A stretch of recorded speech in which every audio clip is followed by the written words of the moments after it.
at this moment of thoughts, At this moment, it's yourself complete. Avoid any moments of thoughts, avoid any moments, restlessness at this point of time. Just center your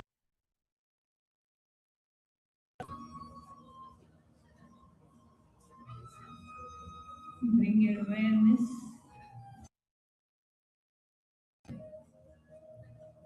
Feel the feet connecting to the earth.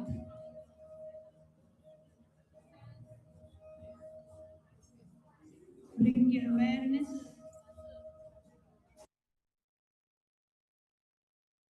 of your feet. Feel the feet connecting to the earth.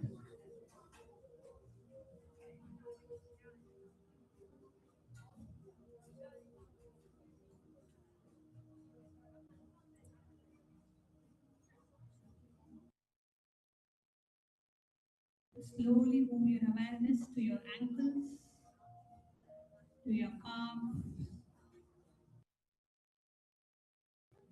to your thighs. With each body part, you touch with awareness. Feel it.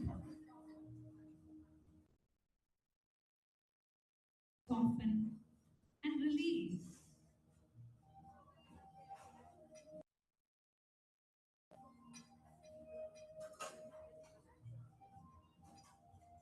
Bring your awareness to your hips,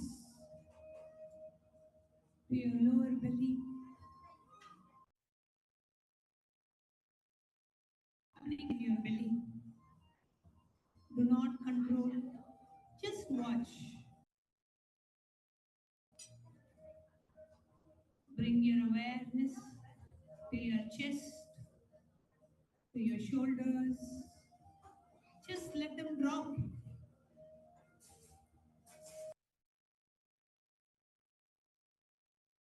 To your arms, to your hands, to your fingers. Feel the tingling of consciousness in every fingertip. The neck, the jaw. Soften the space behind your eyes. Your body is now held in awareness. You are You are the one who is aware of the body. This is the first glimpse. You are the witness.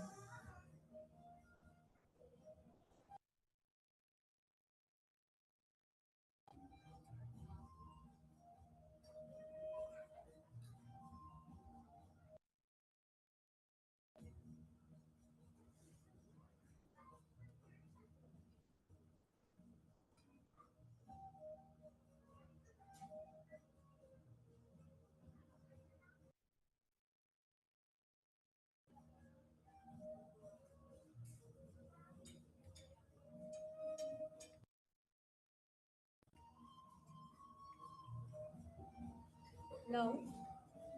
Shift your awareness to the inner space. Thoughts will arise. Let them. Do not follow them. Do not judge them. See each thought as a cloud, vast sky of your awareness, a memory, a plan,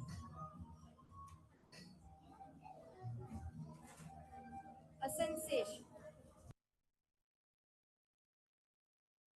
all appearing and all us.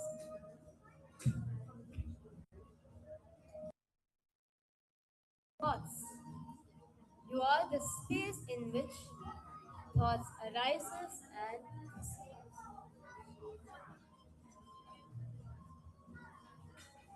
Just keep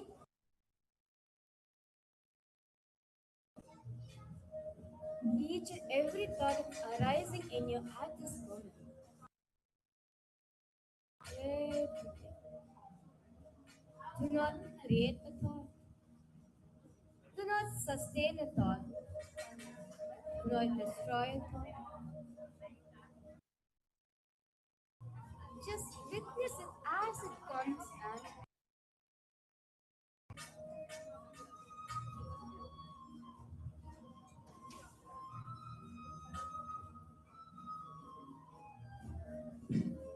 the thought has no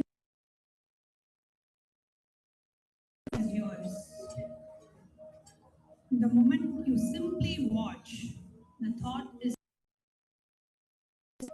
keep watching. If you get lost, the moment you realize you are lost, that very realization is the witness emerging.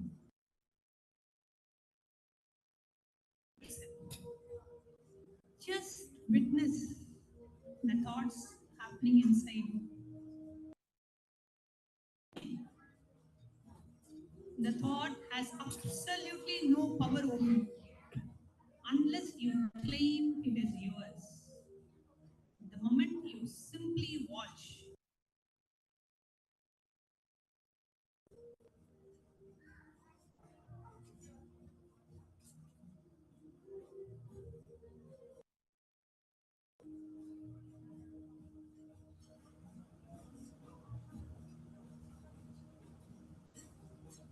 just keep watching.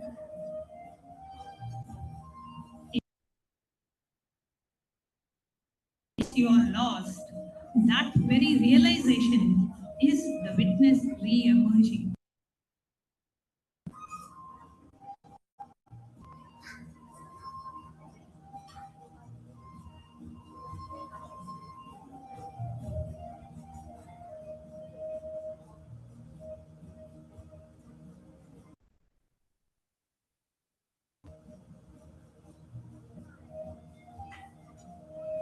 Now,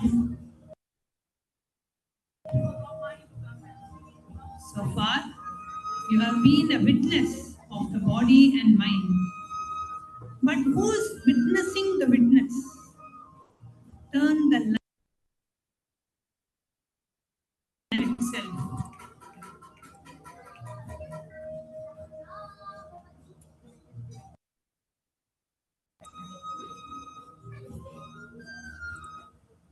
Connecting with the divine, with your eyes closed, is meditation. Connecting with the divine. Come, let us now move from meditation slowly, very slowly. Please open your eyes.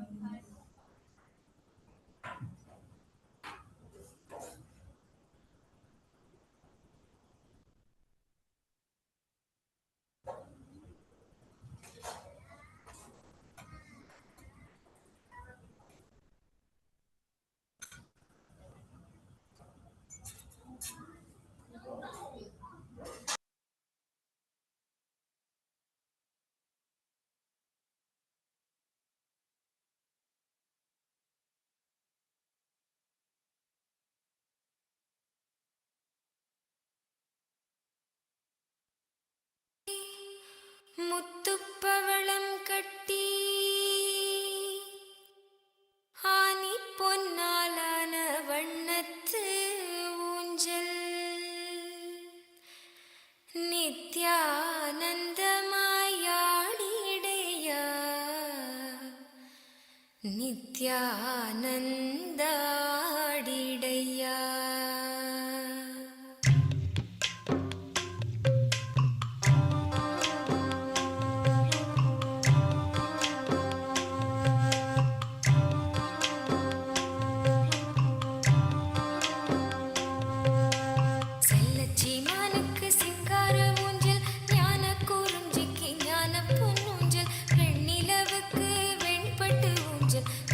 மணி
கையா கைகட்டி நாங்களும் சேவகரானும் நீ மகிழ்ந்தாடும் காட்சியை காணுதற்கே நித்யானந்தமாயாடிடையா நித்யானந்தாடிடையா நித்யானந்தமாயாடிடையா நித்யானந்தாடிடையா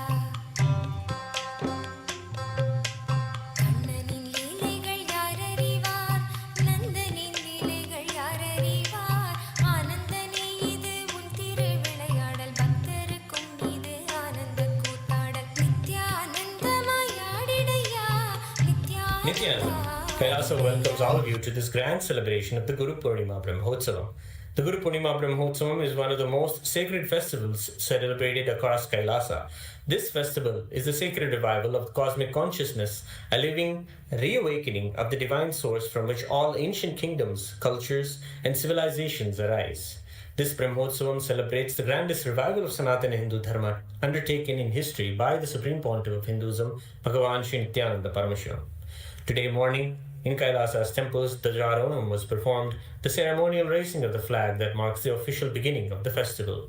During this powerful ritual, 330 million gods, all the beings from all the multiverses, and the devatas of all the 14 lokas are ritualistically invited and descend, preside, and celebrate the entire festival along with us. From this moment, the festival becomes a living, conscious space where the Guru Parampara directly involves, participates in every offering. The revival of Kailasa Paramparagata Kanchi Kailasa Sarvabhutebhyo is celebrated today. It is a kingdom dating back to the early Stone Age, which stands as one of the earliest civilizations on the earth. It is where Devi, Paramashiva Shakti, performed the intense penance, received Paramashiva's blessings of oneness and the revelation of the alchemas, and ruled as the sovereign queen, Devi Kamakshi. This ancient seat of infinite knowledge has been the birthplace and propagator of the Hindu tradition of Adi Shaivism. Throughout history, the Tonde Mandala region has endured, guided by the Guru Mahasannidhanams, the pontiffs of the Tonde Mandala Adinam, who safeguarded the spiritual heritage and the legacy of Paramashiva for the millennia. All regions of the Chola Empire, one of the longest ruling dynasties in world history, and Pallava dynasty were coronated and initiated by the Guru Mahasannidhanams by the sovereign ecclesiastical entity of the Kanchi Kailasa Sarvabhutebhyo, Tonde Mandala Adinam. Chola dynasty established their empire across Southeast Asia, from Kanchi to Kedah, developing diplomatic and trade relations throughout the region. At the age of 10, the Supreme Pontiff of Hinduism was recognized as the divine incarnation and was initiated, proclaimed, and coronated as the future Guru Mahasannidhanam of the Kanchi Kailasa Sarvabhutebhyo. Seeing His Excellence and Grace, the 230th Pontiff, Kailaya Panidar Sila Thiru Jnana Prakasha Swamigal Durai Jnana Sambandha Mudaliyar, declared that when the Supreme Pontiff of Hinduism reaches the age of maturity, he will take over the full administration of the Tonde Mandala Adinam.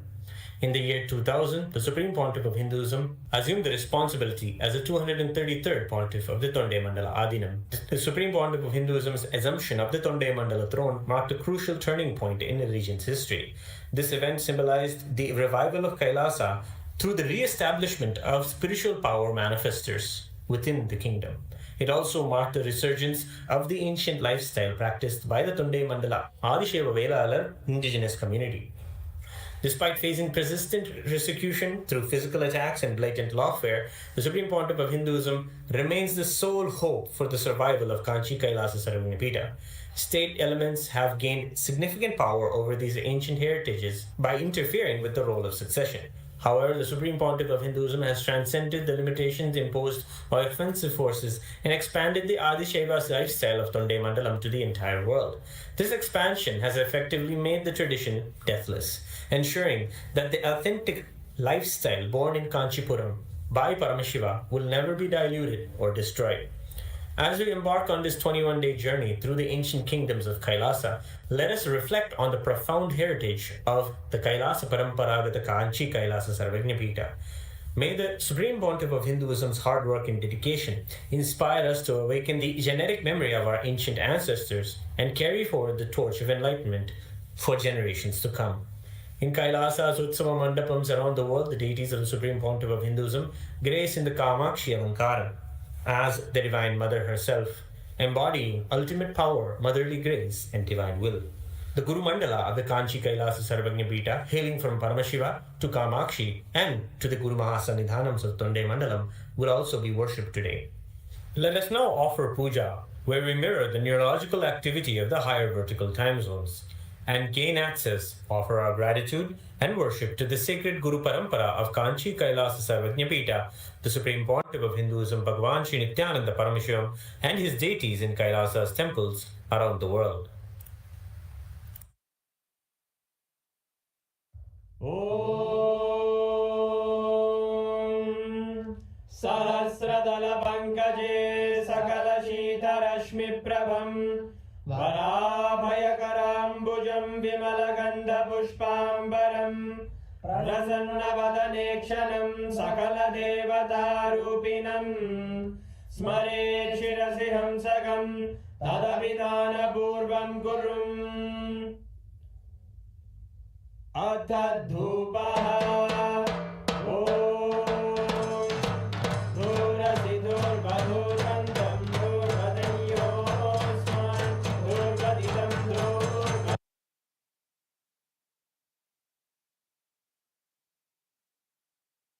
Devadamati Sattidamam Vapridamam Jashtatamam Mannitamam Devautam Abharitamati Avirdanam Digam Hasvamakvaha Chaktusha Prekshirma Perma Samvikta Matvaikam Visham Shri Sarvadeva Devi Swarupaya Bhagavate Shri Nithyananda Paramashivaya Namaha Dhuvamagrapayami Atha Deepaha Om Uddipya Swajata Vedo Bhagnim Nirvidim Mama Pajopajamakyamapahajevanam jadishodisha Manohikam sirjatavedo ramashvam purusham jagate Abhibhradagnaagahi shriyama paripataya Shri Sarvadeva Devi Swarupaya Bhagavate Shri Nithyananda Paramashivaya Namaha Deepam Sandarshayami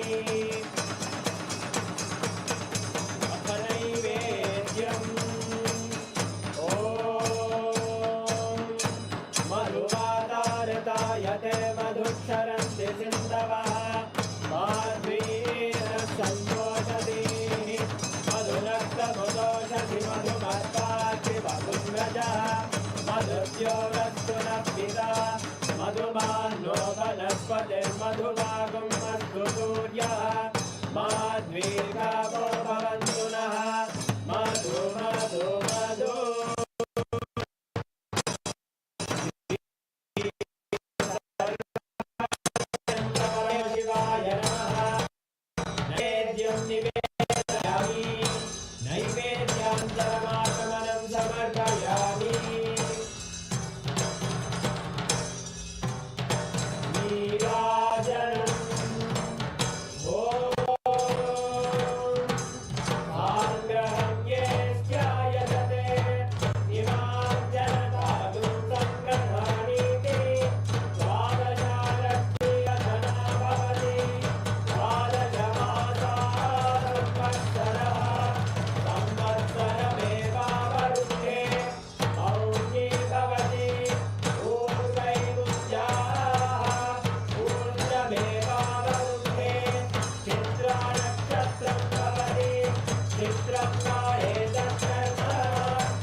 शोणाद्रीशावताराय ज्योतिस्तम्भस्वरूपिणे श्रीकैलासप्रधानाय नित्यानन्दाय मङ्गलम् तत्त्वज्ञानप्रदाताय नित्यानन्देश्वररूपिणे श्रीकैलासप्रधानाय नित्यानन्दाय मङ्गलम् मूलप्रकृतिरूपाय परमशिवशक्तिस्वरूपिणे श्रीकैलासप्रधानाय नित्यानन्दाय मङ्गलम् दण्डत्रिशूलहस्ताय कालकालस्वरूपिणे श्रीकैलासप्रधानाय नित्यानन्दाय मङ्गलम् आदिपूज्याय देवाय सकृत्पूर्णत्वरूपिणे श्रीकैलासप्रधानाय नित्यानन्दाय मङ्गलम् सर्वाभयविनाशकाय शत्रुसंहाररूपिणे श्रीकैलासप्रधानाय नित्यानन्दाय मङ्गलम् योगभट्टाभिषिक्ताय राजसन्न्यासधारिणे श्रीकैलासप्रधानाय नित्यानन्दाय मङ्गलम् सार्वभौमैकपत्याय राजराजार्चिताय च श्रीकैलासप्रधानाय नित्यानन्दाय मङ्गलम् मङ्गलम् कल्पवृक्षाय मङ्गलम् ज्ञानदायिने परमशिवाय श्रीनित्यानन्देश्वराय मङ्गलम् मङ्गलम् श्रीविद्याम्बायै मङ्गलम् कामदायिन्यै सर्वमङ्गलदात्रे नित्यानन्देश्वर्यै मङ्गलम् मङ्गलम् गुरुदेवाय मोक्षमूलाय मङ्गलम् परमावताराय नित्यानन्दाय गुरवे मङ्गलम् हरिः ओम् तत्सत् सर्वम् भगवत् श्रीनित्यानन्द शिवार्पणमस्तु ॐ नित्यानन्दम् நித்யானந்தாடிடையா வாயுவின் வேகத்தில் நீயாட வார்குழல் கொஞ்சம் அசைந்தாட ஜல் ஜல் என்றே கொலுசாடும் பக்தர் மனம் இங்கே கூத்தாடும் நித்யானந்தமாய் ஆடிடையா நித்யானந்தாடிடையா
காட்சி பிருந்தாவனமாய் காணும் மன்வரும் கோபியராம் தேனும் இனிப்பது கம்மியையா காணும் கண்ணுக்கு சொர்க்கமையா நித்யானந்தமாய் ஆடிடையா நித்யானந்தா ஆடிடையா நித்யானந்தமாய் ஆடிடையா நித்யானந்தா ஆடிடையா நித்யானந்தமாய் ஆடிடையா நித்யானந்தா ஆடிடையா நித்யானந்தமாய் ஆடிடையா நித்யானந்தா ஆடிடையா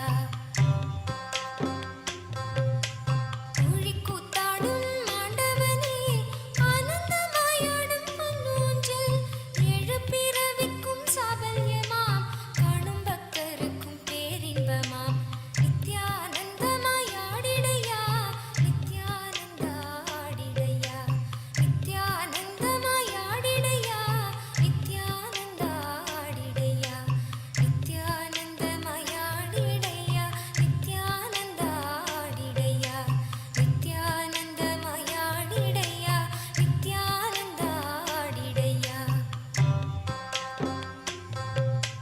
பிரபஞ்ச சக்தி பொன்னூஞ்சலில் பிரமிக்கும் பக்தரும் முந்தன் முன்னில் பறித்திடுகவும் ஒளிக்குள் எம்மை இன்று பிரிந்தாலும் இல்லை மறுமை நித்யானந்தமாய் ஆடிடையா Nithyananda ஆடிடையா நித்யானந்தமாய் ஆடிடையா Nithyananda ஆடிடையா நித்யானந்தமாய் ஆடிடையா Nithyananda ஆடிடையா நித்யானந்தமாய் ஆடிடையா Nithyananda ஆடிடையா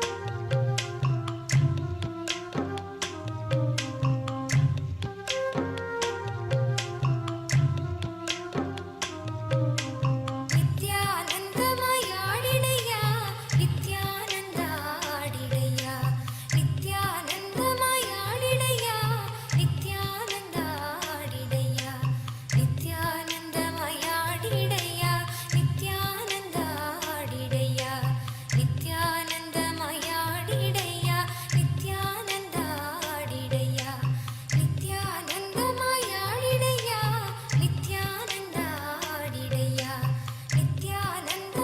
ஆடிடையா Nithyananda ஆடிடையா நித்யானந்தமாய் ஆடிடையா Nithyananda ஆடிடையா நித்யானந்தமாய் ஆடிடையா Nithyananda ஆடிடையா நித்யானந்தமாய் ஆடிடையா Nithyananda ஆடிடையா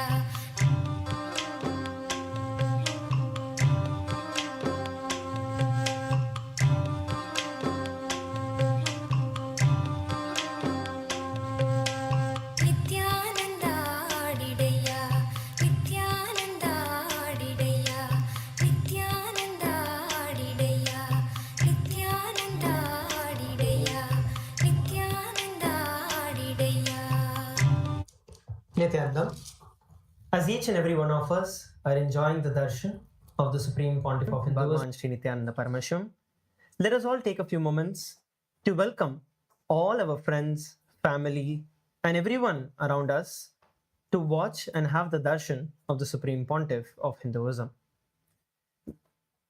The live that is being offered now is streamed across multiple assets and platforms. Kailasa has over 11,000 plus social media and digital assets across 108 languages in over 150 regions around the world.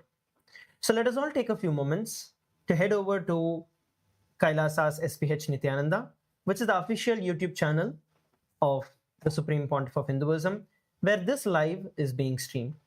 Each and every one of you can like, share, and subscribe subscribe. And at the same time, you can go to the chat section of the live. You can post your requests and receive the blessings of the Supreme Pontiff of Hinduism. So please take a few moments to do it. At the same time, please share the YouTube link on various other WhatsApp handles. The next platform is Instagram, where the live is also happening on Instagram platform. So please head over to Instagram and search for Sri Nithyananda. That is the official handle of the Supreme Pontiff of Hinduism. So please open the Instagram and enter into the live video that is going on Instagram. The next handle we are looking at is X, formerly Twitter. All of you can head over to X and once again search for Sri Nithyananda, which is the official handle of the Supreme Pontiff of Hinduism. Make sure that you are following the X handle. And here you can post your prayers, you can post your questions on the official X handle.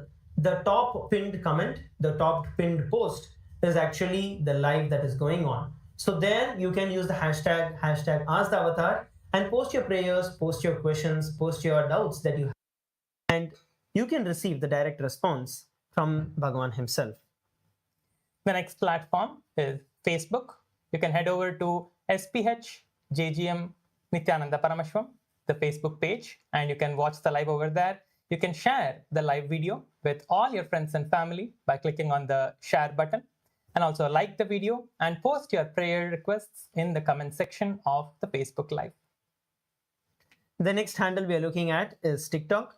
Once again, you can head over to TikTok, where you can go over the official TikTok handle of the Supreme Pontiff of Hinduism, Bhagavan Sri Nithyananda Paramashivamam. And from there, you can like the live and you can share and post your comments under the live. With this, we are now going to enter into the segment of today's satsang, where we are all, as the Rajya Sabha members and the Chit Sabha members, and as the Hindu diaspora all over the world are watching, the Supreme Pontiff of Hinduism has given us all an opportunity where we can stand for what is our rights. The question for today's topic is: war-displaced families often lose access to safe shelter, food, healthcare, education, and emotional security. Women, children, elderly people, and other vulnerable groups require immediate coordinated support to rebuild stability and dignity. The Supreme Pontiff of Hinduism, Bhagavan Sri Nithyananda Paramashivamam, has declared Abhayam Sarvabhutebhyo, protection to all beings. Through Kailasa's Ishanya project, available resources, infrastructure, humanitarian services can be strategically deployed to support all the displaced community members.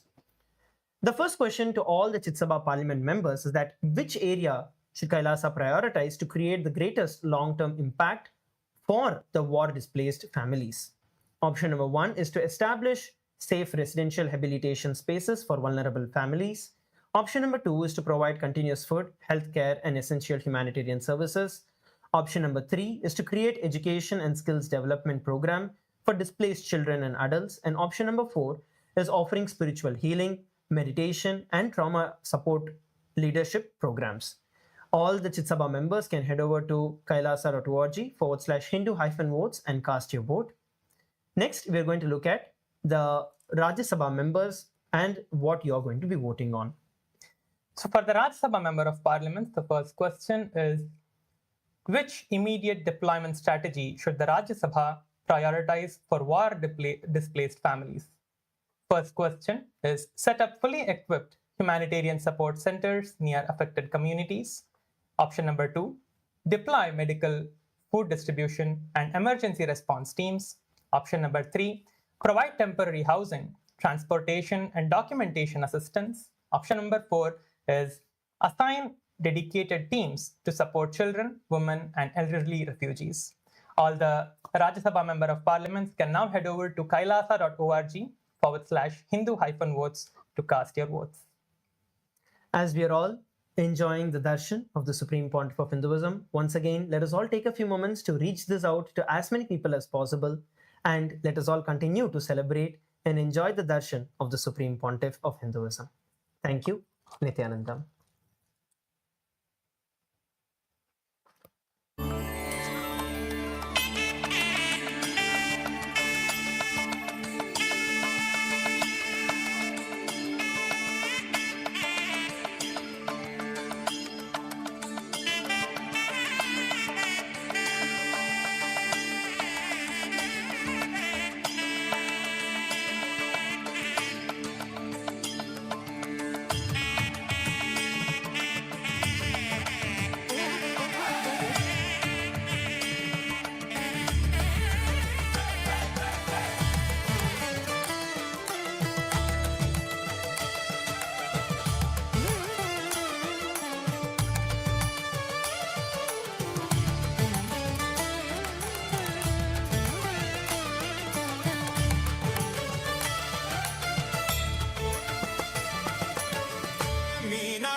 the ultimate Paramashiva, Kalyana Sundaramurti, Uma Maheshwaramurti, Suhasanamurti,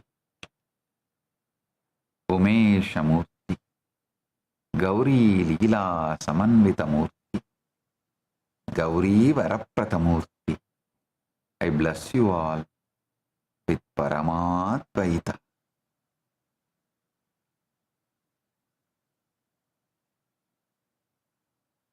All the Paramashiva Sena participants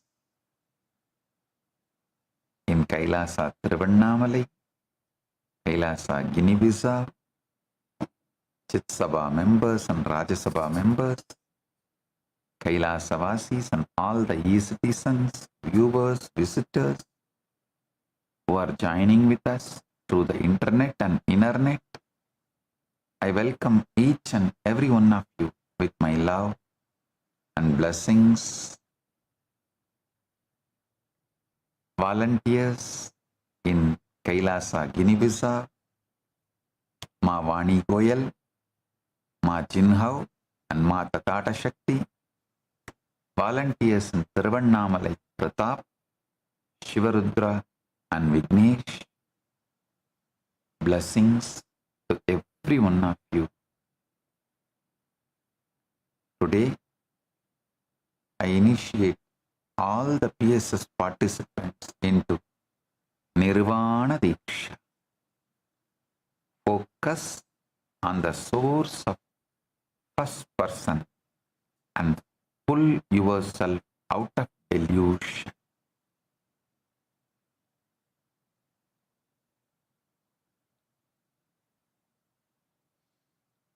Paramashiva's direct message from MahaKailasa.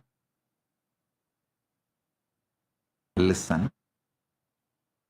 Manifestation is Swatantriya, the sovereign freedom of consciousness, inherently, infinitely available to you. Just two words. Anything your brain can believe, cognize, anything your brain can cognize and believe, it is done.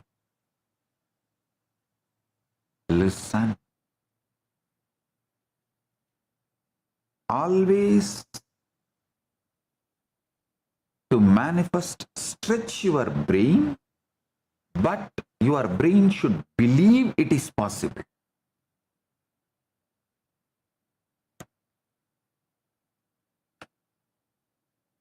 Most of you learned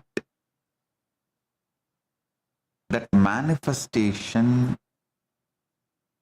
is about asking the universe for something from these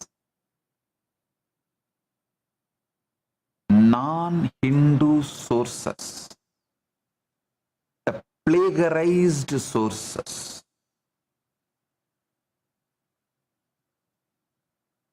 That is the biggest lie taught by beggars.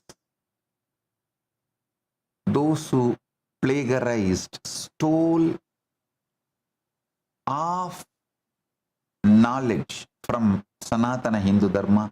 So even if they have stolen completely and reproduced it, great.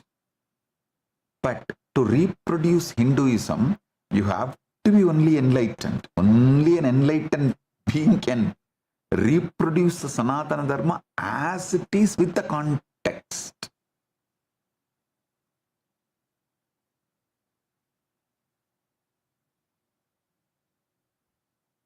So, when you try to plagiarize without enlightenment, without living it in your nervous system, always you miss the important part, the life. See, even when Sadashiva manifests, through his 5 phases, he reveals 4 Vedas and through the fifth phase, Agamas. Through the four phases, four Vedas, and through the fifth phase, Agama. But the Avyakta, unmanifest part in him, that context, that gets transmitted only to enlightened being. Only if you are enlightened, you will know what for Mahadeva is telling, what is the context, and the unmanifest, avyakta context part is too important to understand the message of the Vedas and Agamas. Understand? Vedas and Agamas are more like a cheat sheet. Only if you know the context of Paramashiva through Anubhuti, you can even understand and decode.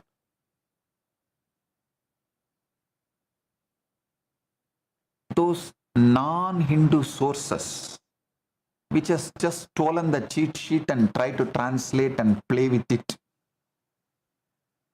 always mess up their life and others' life.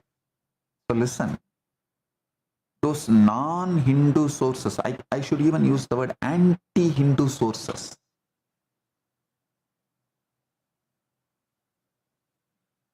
taught you manifestation is about asking the universe for something. See, if you have learned manifestation from any source, any person, any video, any book, who cannot give you the original Shastra Pramana? You learnt it from non-Hindu sources or anti-Hindu sources. Kakka biryani. Again, the story of Kakka biryani only. Listen.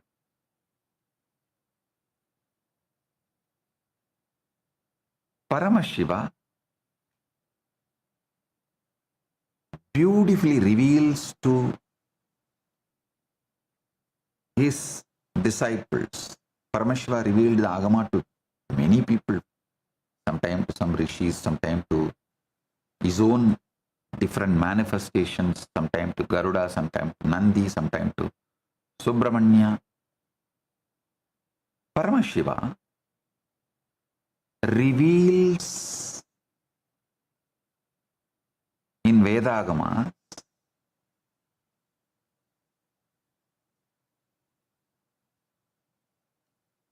some of the most important truths, sacred secrets. The rishis, the agamas, the ancient masters of Sanatana Hindu Dharma never asked for anything. They declared. They knew. They became. They declared. They knew. They became.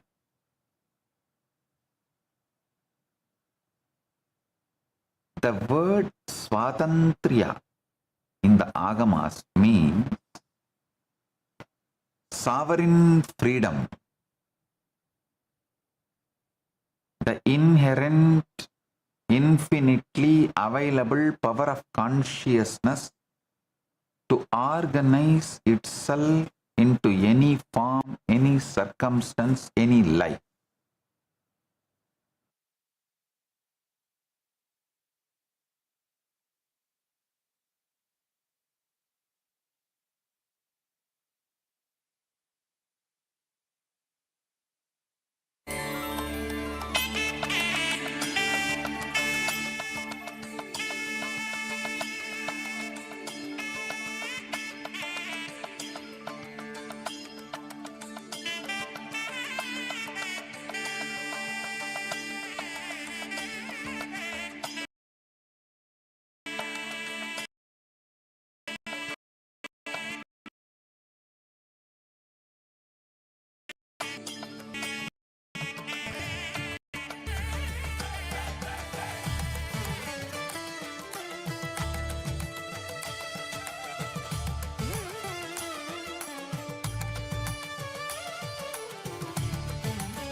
AI that was trained on knowledge that is thousands of years old. Not scraped from the internet, not generated by another AI, but real, ancient human wisdom, digitized for the very first time. We're talking about 20 million source texts, 2 petabytes of curated knowledge, over 60,000 people who helped make it happen. And at the center of all of this is one person whose life's work made it possible. Today, we're talking about Ask Nithyananda AI, and why this might be one of the most important AI projects happening right now. Stay with me, because this one is different.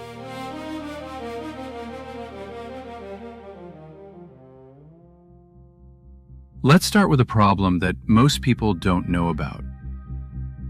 The biggest AI companies in the world, OpenAI, Google, Meta, they're all hitting a wall.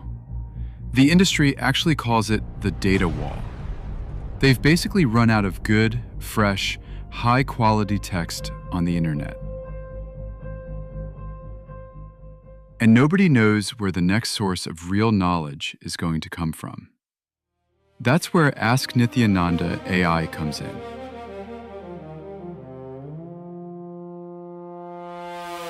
The Supreme Pontiff of Hinduism, Bhagavan Sri Nithyananda Paramashhivam, known as SPH, has spent over 50 years gathering, living, and teaching spiritual knowledge. Not just philosophy.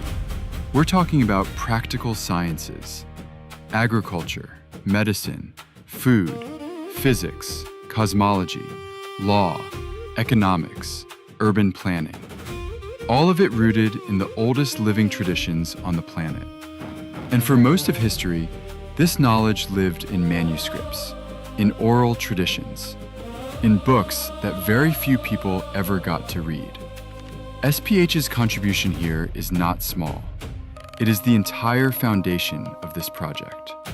His teachings, over 200,000 hours of recorded discourses, his books, his courses, his spiritual programs delivered across the world, the knowledge he received through his guru lineage and his own realizations. All of this became the backbone of what Ask Nithyananda AI is today. Without SPH, there is no Nithyananda AI. Simple as that. Now here's what makes the scale of this hard to fully wrap your head around. Over 60,000 contributors worked together to collect ancient sources. They preserved manuscripts. They digitized scriptures. They organized traditional sciences into searchable knowledge repositories. The result? 20 million digitized source texts. 2 petabytes of proprietary knowledge, 121 specialized AIs, all working together inside one system. This is not a chatbot built over a weekend. This is a civilizational scale preservation project. Think of it like building a national library, except the library also answers your questions in real time. Now let's talk about what actually makes this AI different from everything else out there. Most AI systems are built around one goal: answer the question, complete the task, move on. Ask Nithyananda AI is built differently. It runs on an AI constitution, and that constitution is based on the Hindu concept of Dharma. Dharma, at its core, means living in a way that is ethical, truthful, and life positive. And the entire AI is designed around that principle. It also covers the 4 aims of human life from Hindu philosophy: your material well-being, your relationships and joy, your search for meaning, all kept in balance. A 2024 study from Emory University looked at what happens when you train an AI on religious texts. The result? The AI got better at identifying hate speech for every religious text they used. But when they trained on the Vedas specifically, the improvement was the biggest of all, around 14%.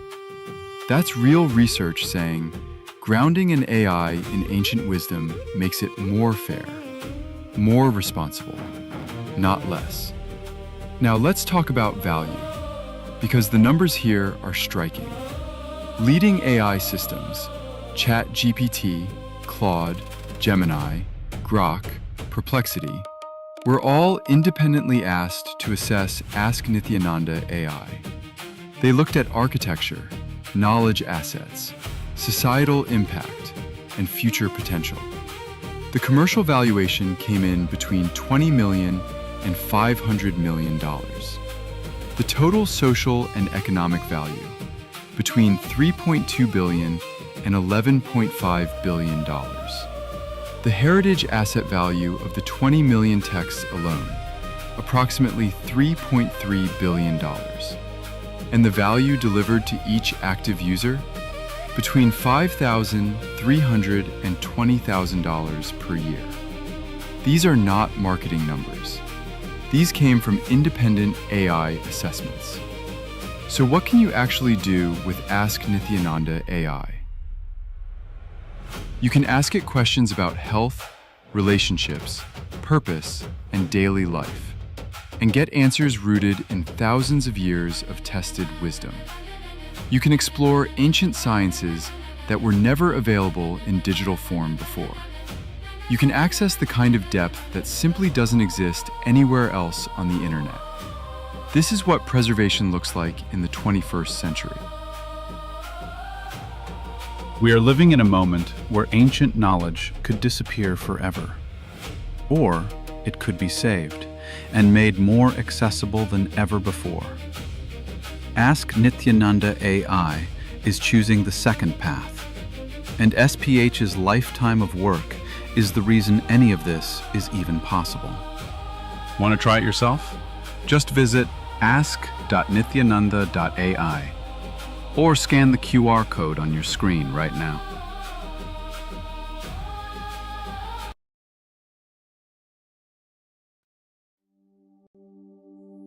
What if I told you there's an AI that was trained on knowledge that is thousands of years old? Not scraped from the internet, not generated by another AI, but real, ancient human wisdom, digitized for the very first time. We're talking about 20 million source texts, 2 petabytes of curated knowledge, over 60,000 people who helped make it happen. And at the center of all of this is one person whose life's work made it possible. Today, we're talking about Ask Nithyananda AI, and why this might be one of the most important AI projects happening right now. Stay with me, because this one is different.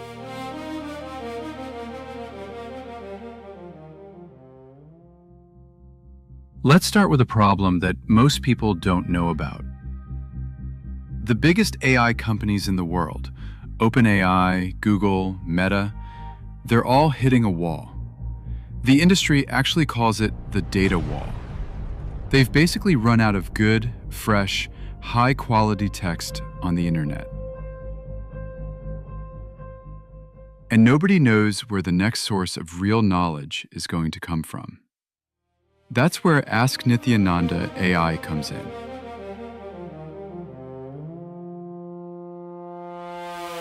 The Supreme Pontiff of Hinduism, Bhagavan Sri Nithyananda Paramashivam, known as SPH, has spent over 50 years gathering, living, and teaching spiritual knowledge. Not just philosophy. We're talking about practical sciences, agriculture, medicine, food, physics, cosmology, law, economics, urban planning. All of it rooted in the oldest living traditions on the planet. And for most of history, this knowledge lived in manuscripts, in oral traditions, in books that very few people ever got to read. SPH's contribution here is not small. It is the entire foundation of this project.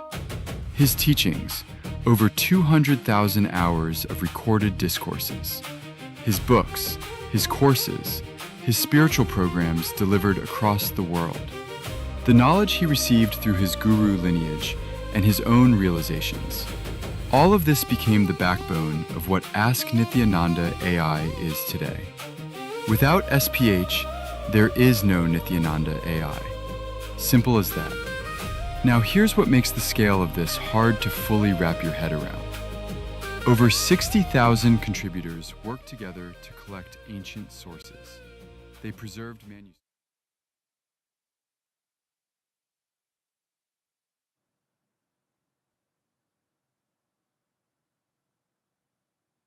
Om, Om, Om. Listen.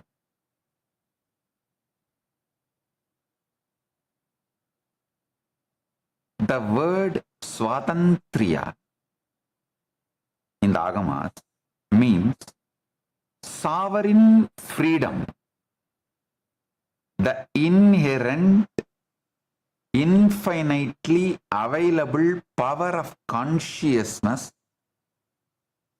to organize itself into any form, any circumstances, any life for your entire life. You have been using the sovereign freedom of consciousness,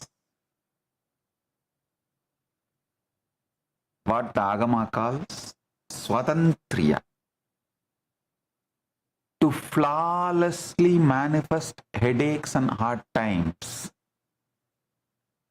all while waiting for the universe to hand you a key that has been sitting in your own packet since birth.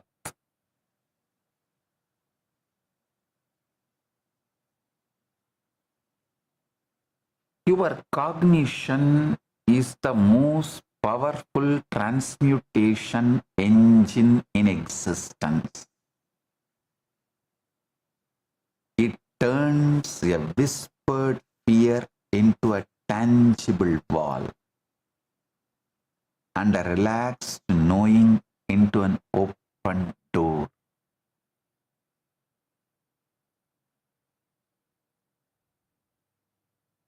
So, as I reveal this truth to you, listen. You should also know, when you consciously decided to manifest something and declared, from that moment only your conscious declaration starts manifesting. All other this unnecessary fears, sudden anxiety spikes, nothing matters.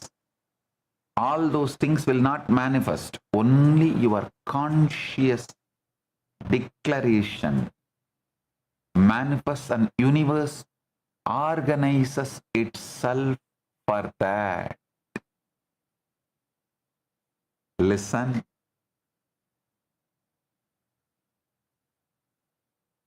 Your cognition is the most powerful transmutation engine in existence. It turns a whispered fear into a tangible wall and a relaxed knowing into an open door. So as I reveal this truth to you, listen. Not just with your intellect, listen with your being. I'm going to reveal 5 manifestation techniques. The 5 most powerful, secretly guarded methods, processes from 5 Puranic happenings. Our rishis have embedded all these great truths into the scriptures that will give you the exact mechanics to turn your cognition from a scattered light bulb into laser that cuts through the solid steel of limitation. I'm going to decode the precise, time-tested, foolproof, cosmically verified engineering of reality itself.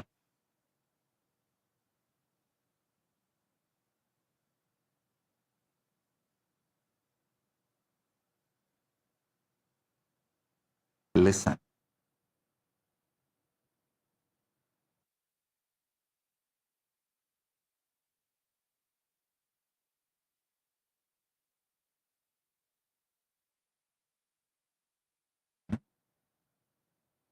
I'm introducing one more word, the keywords. Swachanda Tattva. Swachanda Tattva. Listen.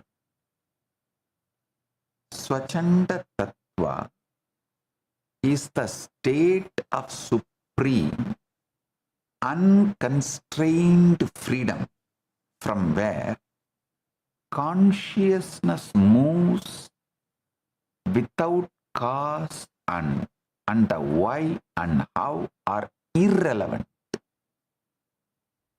See, Swachanda Tattva is the state of supreme, unconstrained freedom where consciousness moves without cause, and the why and how are irrelevant because the who has simply decided.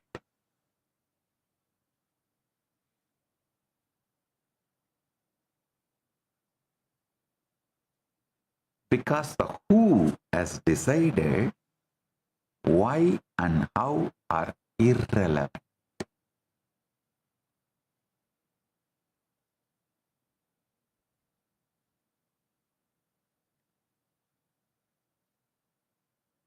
In 2024, humanity's most powerful deep space telescopes like the James Webb Space Telescope captured the images of galaxies and luminous black hole powered cores existing barely 300 to 500 million years after the birth of this universe. These objects are so early, so massive, so intricately organized that according to the standard models, scientists had trusted for decades they should not have existed yet at all. This discovery quietly shattered old assumptions because it proved that extraordinary structure, brilliance, and organization can appear in the cosmos far earlier and far faster than anyone predicted. The pattern, it turns out, precedes the particle, and the intention precedes the manifestation. Listen. Now I am connecting. The Agamas declared this thousands of years ago in 4 words. The Vedagamas have declared thousands of years before in 4 words. Aham Brahmasmi. I am the cosmos. And modern astrophysics has now spent enormous sums of money and decades of research simply to confirm this truth with photographs and spectrometers. The same principle by which a quasar organizes the galaxy out of raw energy is the exact same principle by which your inner cognition organizes your external circumstances. I am repeating, listen. The same principle by which a quasar organizes a galaxy out of raw energy is the exact same principle by which your inner cognition organizes your external circumstances.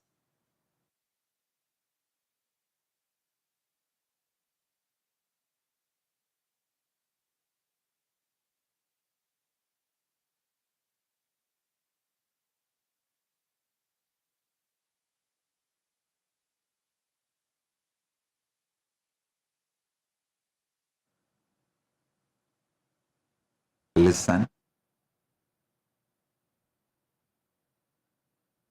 The same principle by which quasar organizes a galaxy out of raw energy is the exact same principle by which your inner cognition organizes your external circumstances. You are already a flawless cosmic broadcaster operating this magnificent inner instrument every single day. And the only tragedy is that you have been unconsciously using it to broadcast scarcity, self-doubt, and fear. fear and calling the result your unlucky life. I am repeating. Some of these truths I want to repeat. You are already a flawless cosmic broadcaster operating this magnificent inner instrument every single day. And the only tragedy is that you have been unconsciously using it to broadcast scarcity, self-doubt, and fear, calling the result your unlucky life.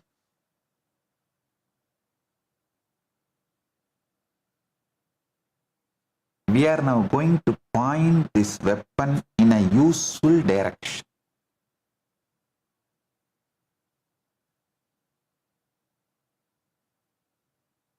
Listen. The first technique is anahata centered. Anahata prana chakratam. In English, heart mode breath. Your heart, anahata chakra, is the powerful pranic energy releaser. The pranic energy you release from your heart directly makes your life. Listen.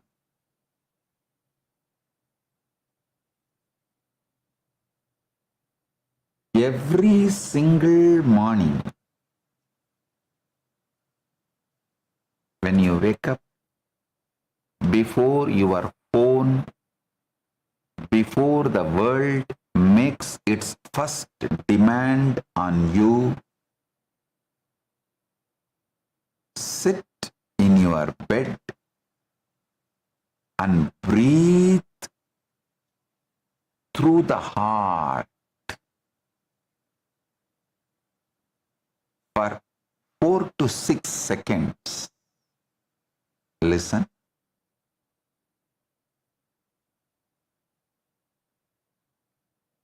Breathe in through your heart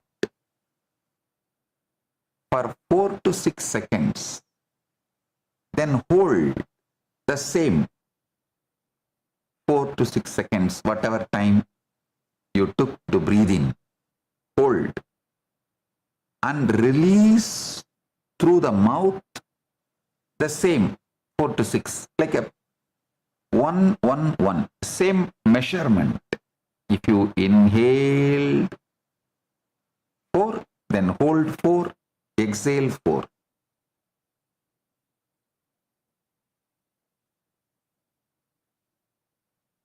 Do this for 2 full minutes. Listen.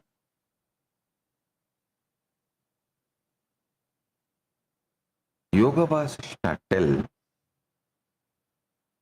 this technique through the story of the Queen Chudala and King Shikidvaja. I want to repeat. Essence Uttama, best of Ramayana is Yoga Vasishta. Best of Mahabharata is Bhagavad Gita.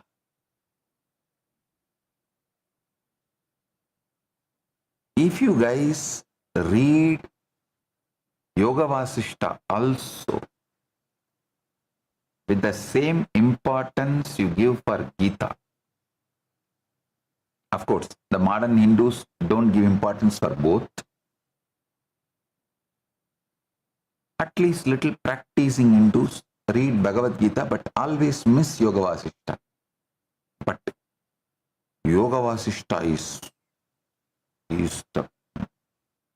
something extraordinary. through such beautiful stories, it reveals the truth.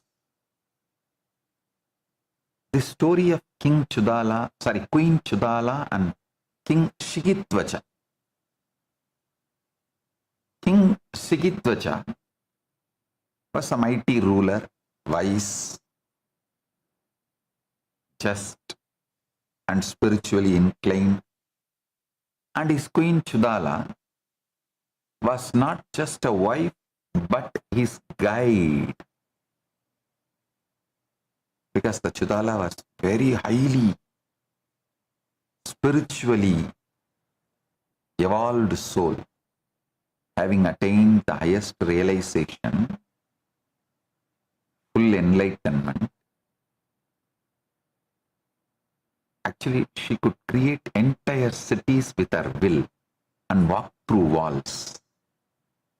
The Chudala is the enlightened queen. Actually, you should read these stories to see how our ancestors lived. These are not story, real history, documented history, not some myth. She was, in a way, guide for King Shigitvacha.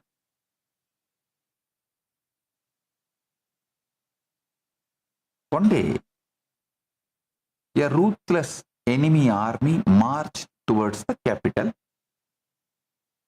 The court panicked. The generals trembled. And Shigitvacha felt his heart race, his vision narrow, and his breath became shallow. He was in full fear mode, replaying the worst case scenarios and unable to sleep. That night, the queen, Chudala, she watched his agitated breathing.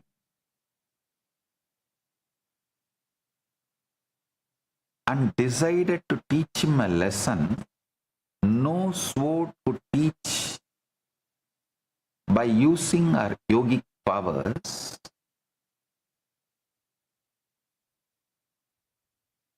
she created terrifying illusion where the bed chamber was on fire and he jumped in terror, but it vanished. She did this 7 times. First, fire.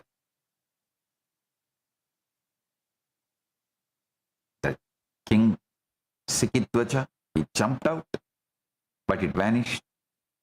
Then the enemy inside the palace, he again jumped out of the bed and it vanished. Each time, his body reacted with a full fight or flight, and each time he exhausted himself completely. Listen.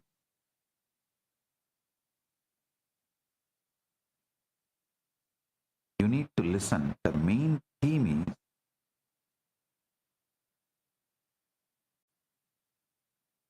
what consciously you hold, your nervous system should radiate.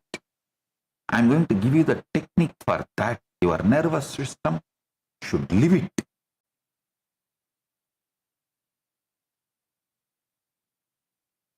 Finally, the queen revealed herself and said, "O king, the enemy is 3 days away, and the fire real, but your racing heart and your shallow breath were completely real, because you have already lost the war inside your own nervous system.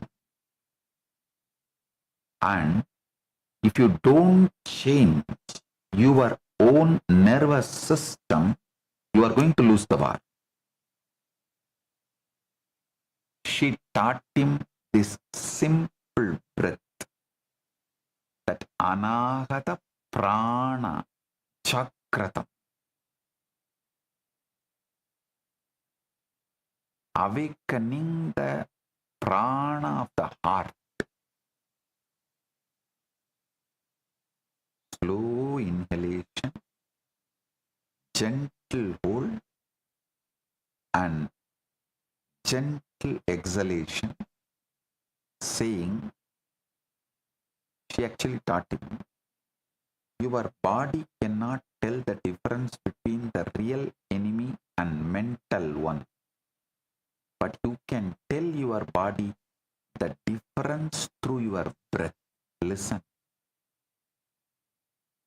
99% of the time you are all suffering exactly like this Sikitvacha, fighting with mental enemies. The morning itself you pick up and see your Facebook, YouTube, Insta, and somebody has put some comment who is never going to see you, he may not even know you, but inside immediately your mind, you got that enemy and you are fighting with him. You are raging. You are planning how to attack him. Whether cyber complaint is right or hitting him back with more bad comment is right. Or you have any friends who can track this fellow and teach him a lesson. Are depressed. Oh, nobody likes this fighting with mental enemy. You lost the war inside your own nervous system.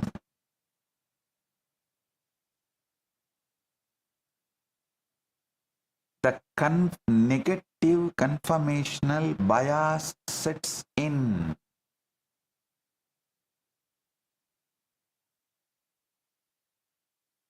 She taught the queen taught the king to remove that component.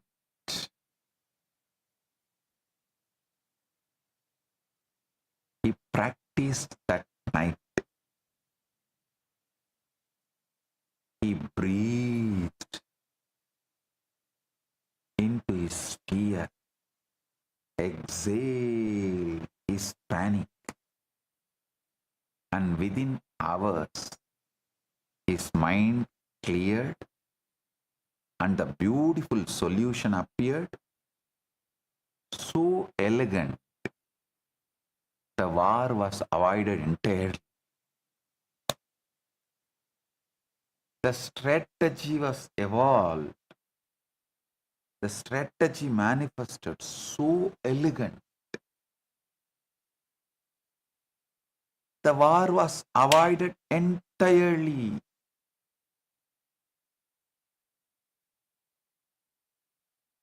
When the enemy army arrived, they found the king so calm and so radiating certainty. The enemies got frightened, they laid down their weapons without a single arrow being fired. And the war did not happen. Without even war happening, the king Sikitvacha won.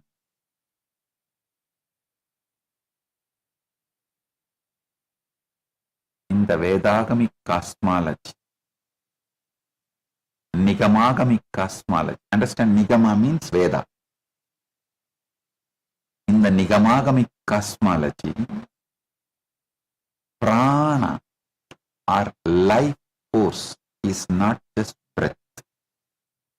It's the primary vehicle of Shakti, the dynamic power of consciousness.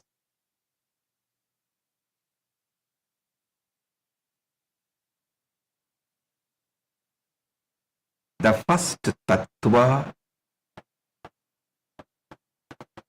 to emerge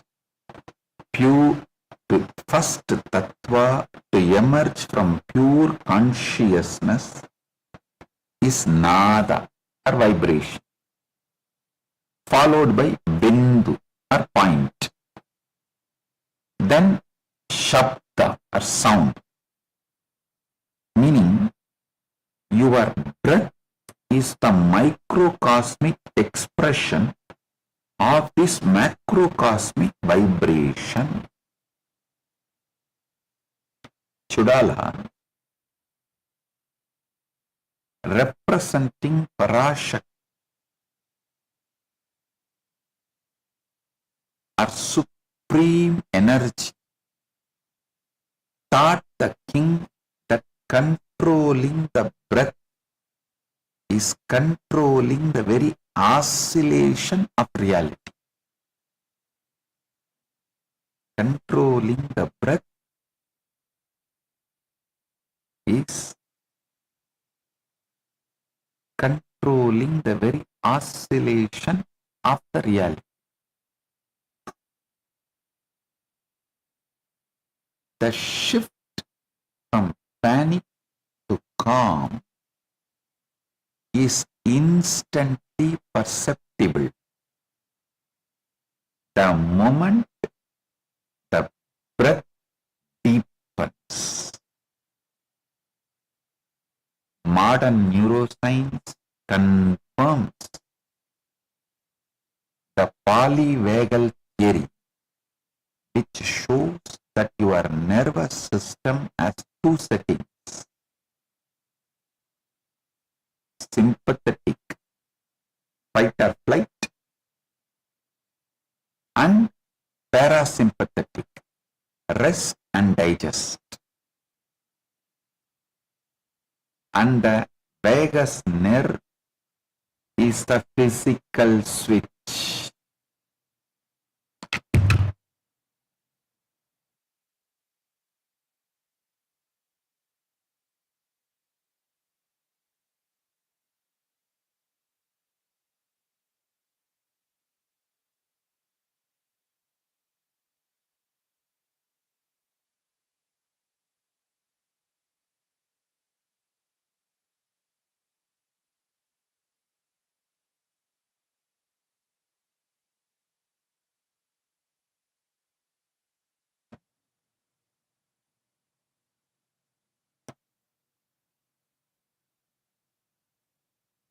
Vagus nerve is the physical switch.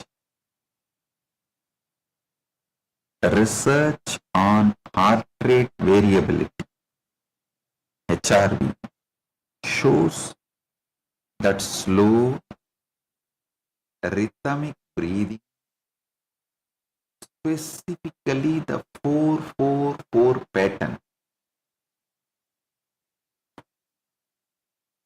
4-4-4 pattern increases the HRV, which is directly correlated with cognitive flexibility, emotional regulation, and the brain's ability to perceive opportunities rather than threats. Listen. This 4-4-4. Actually, when you do 4-4-4, you will end up in holding little more than 4. That is okay. In practical sense.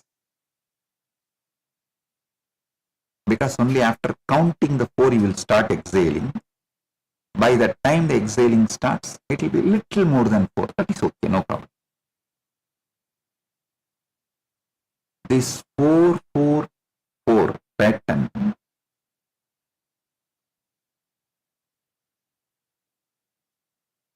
increases HRV, which is directly correlated with cognitive flexibility.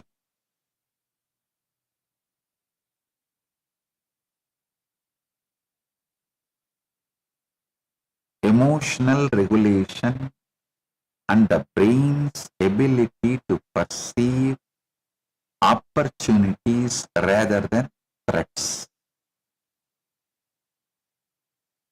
The heart's electromagnetic field measured by magnetocardiography extends several feet beyond the body.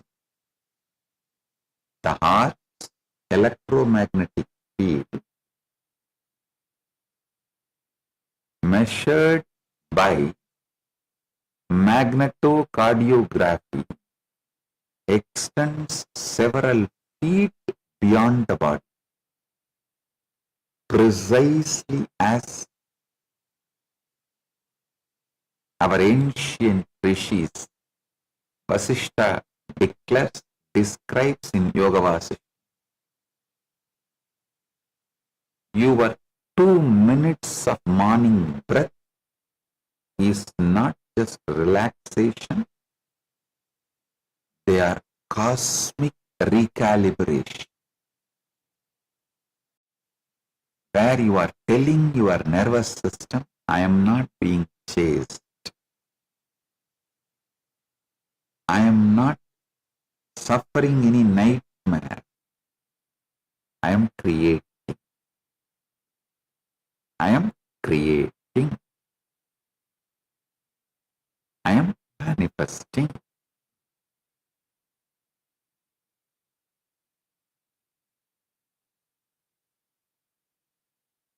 The next technique is being in the bhava, the knowing state.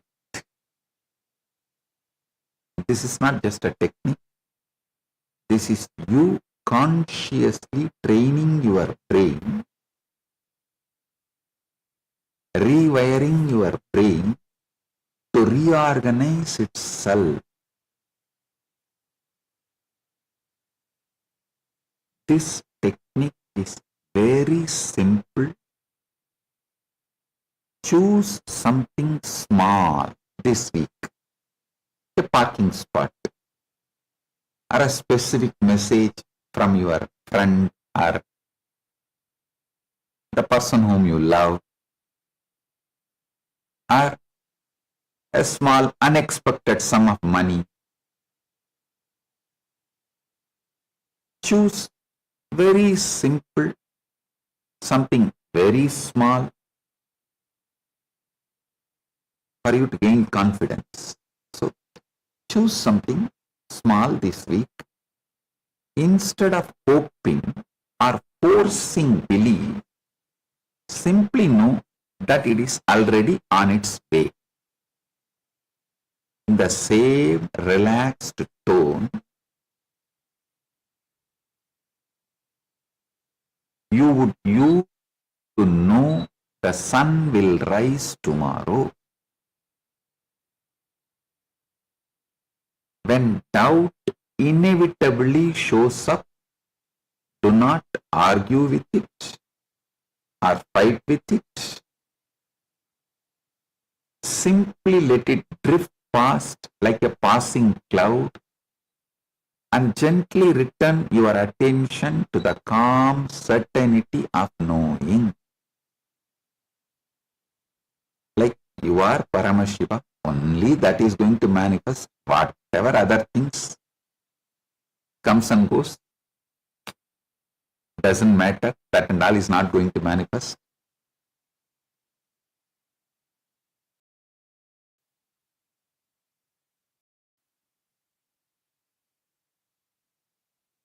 So what you consciously hold only is going to manifest. Other things may come and go, they are not going to manifest. Not have anxiety whether I am holding my bhava rightly or suddenly something comes up, will that manifest? Drop the anxiety of holding the bhava. No. So listen. Drifting anxieties will not become real. In the ancient Gita,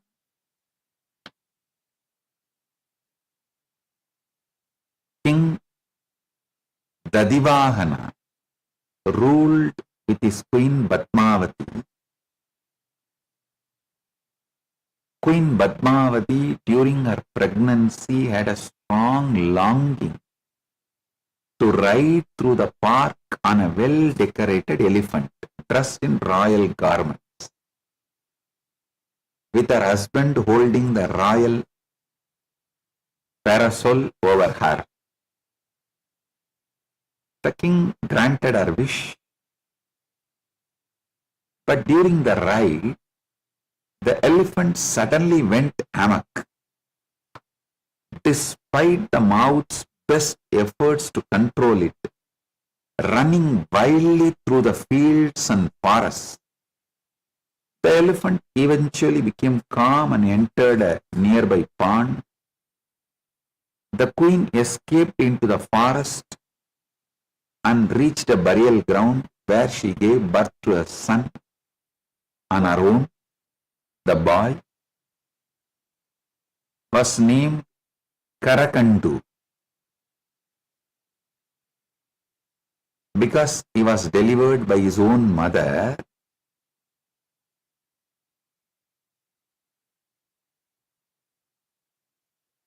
Under Vidyadhara's care, Karakandu became well versed in various arts and sciences.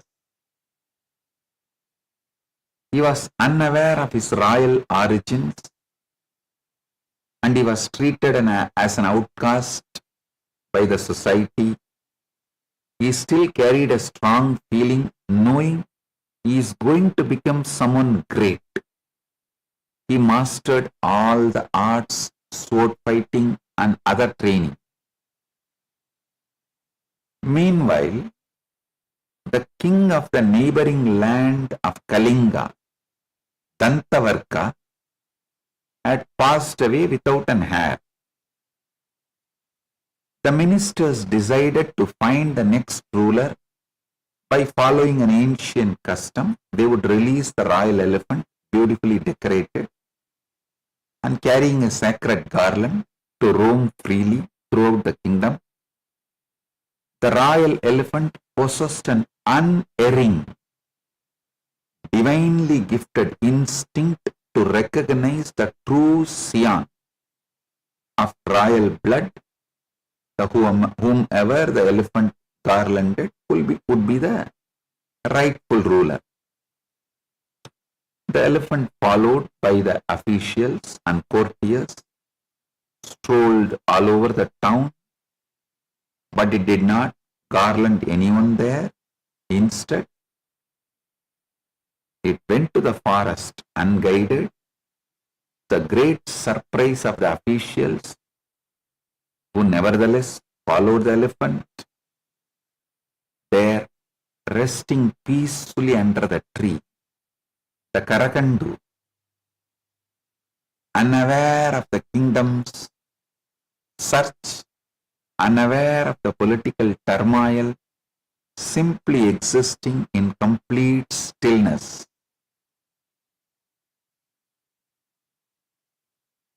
The royal elephant approached the sleeping youth and with its trunk gently placed the sacred garland around his neck. The boy woke to find himself surrounded by bowing ministers and courtiers, who immediately relayed the news to the chief minister. The minister instructed that the young man must come to the palace, and Karakandu was thus crowned the king of the country. He did not seek the throne. The throne found him, because he was simply being who he was, and the universe recognized him.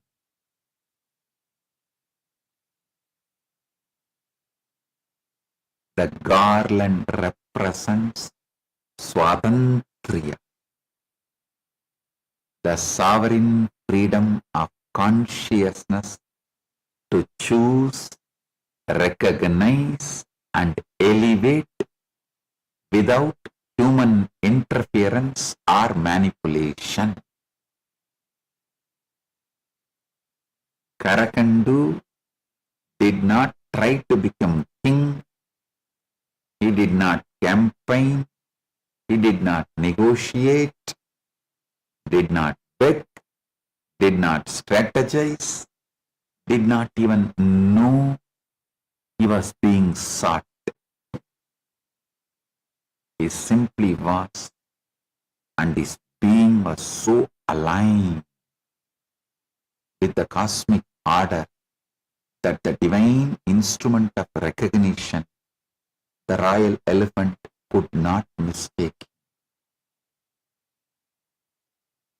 Have you ever had the experience of something you deeply desired arriving exactly when you stop chasing it? Stop forcing it. Stop checking for it. This is projection, direct perception of the knowing state at work.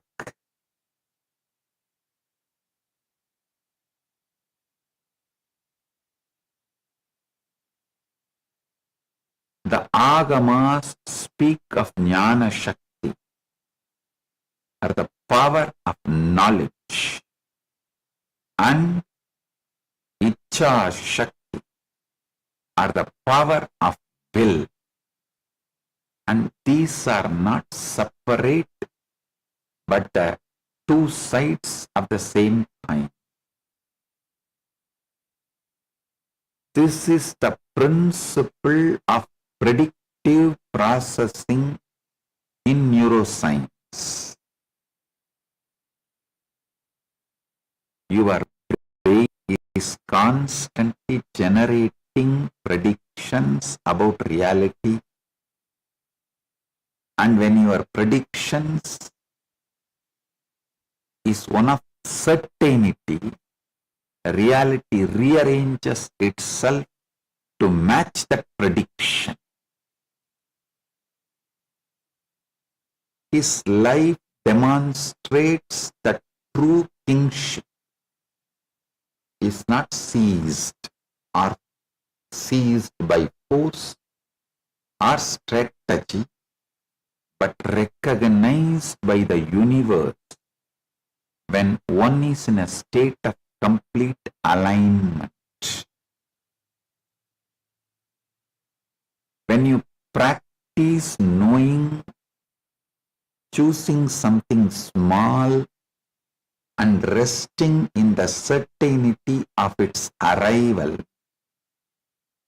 you are not pretending or forcing belief that gritted teeth. You are becoming like Karakandu, so aligned with your nature that the universe recognizes, garlands you, and crowns you without you ever having to ask, chase, or struggle for it. The knowing state is not about getting, it is about being.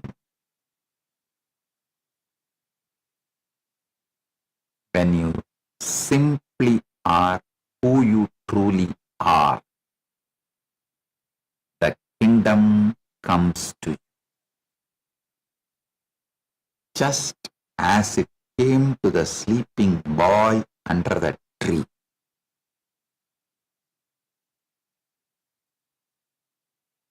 The third technique is programming the Karana Sarira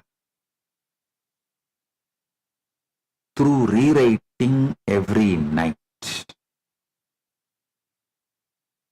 Take your one main intention, you want to manifest and write it down by hand, then read it silently. You might have observed, naturally my hand goes more like a writing on the palm leaf than the pen, because when I was narrating, I was only narrating the original context with which this method was revealed.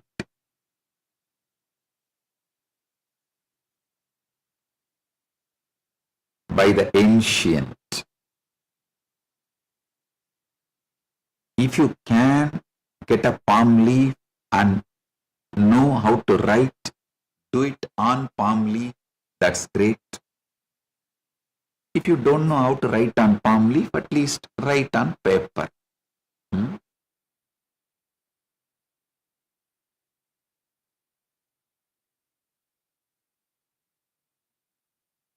Every night, take your one main intention you want to manifest and write it down by hand. Then read it silently.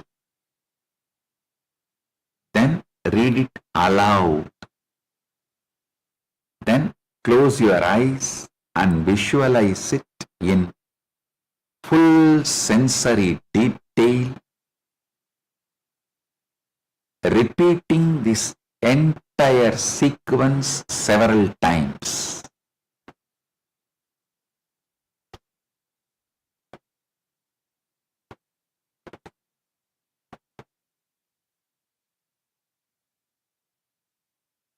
I am repeating. Take your one main intention you want to manifest and write it down by hand. Then read it silently. Then read it aloud. Then close your eyes and visualize, hold the bhava in its full sensory detail.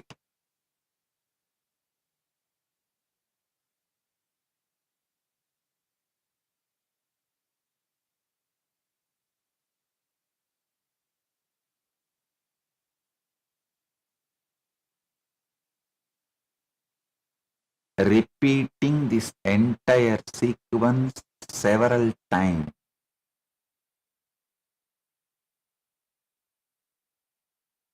You are doing, in scientific term, is flagging that intention as important to your own inner bouncer,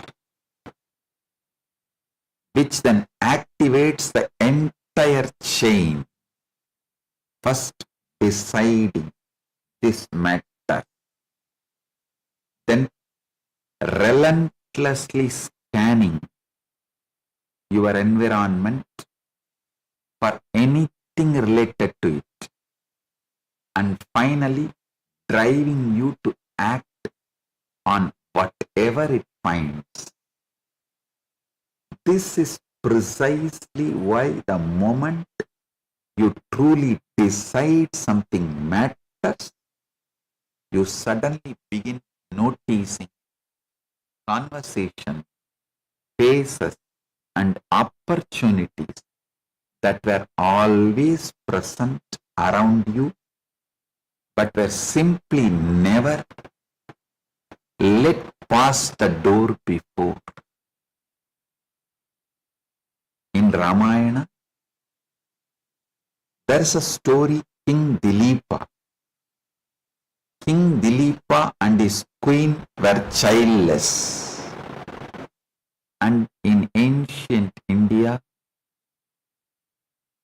a king without an heir, leaving the court worried, and Dilipa carrying a silent ache in his heart.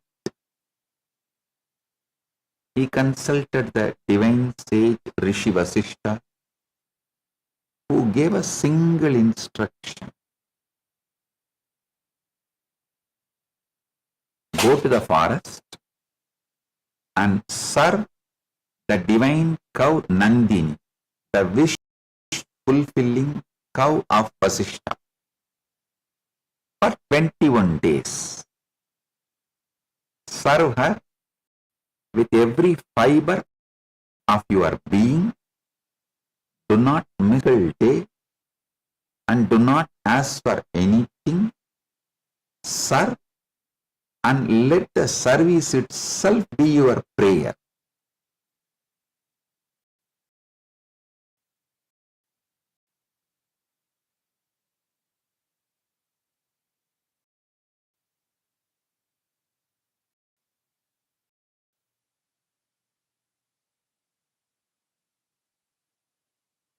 Dileepa did not complain.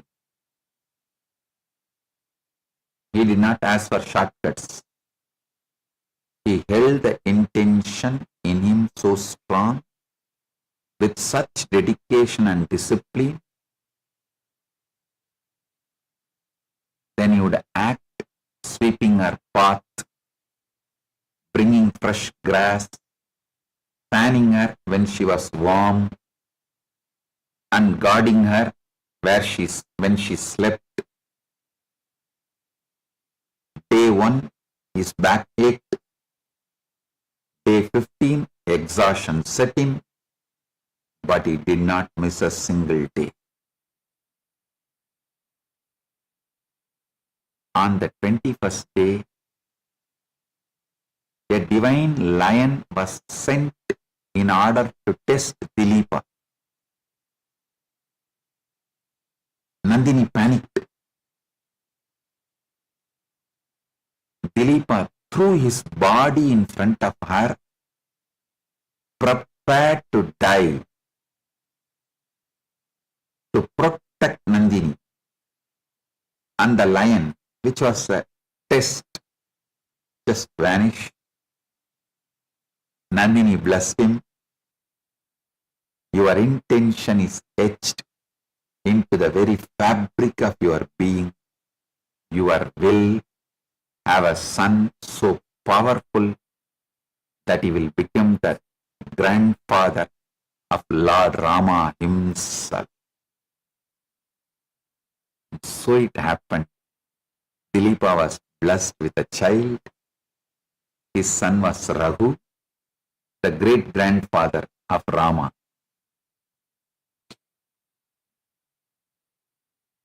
In Nigamagamic cosmology, tapas is not mere austerity, it is cosmic heat, the creative fire that births the sun.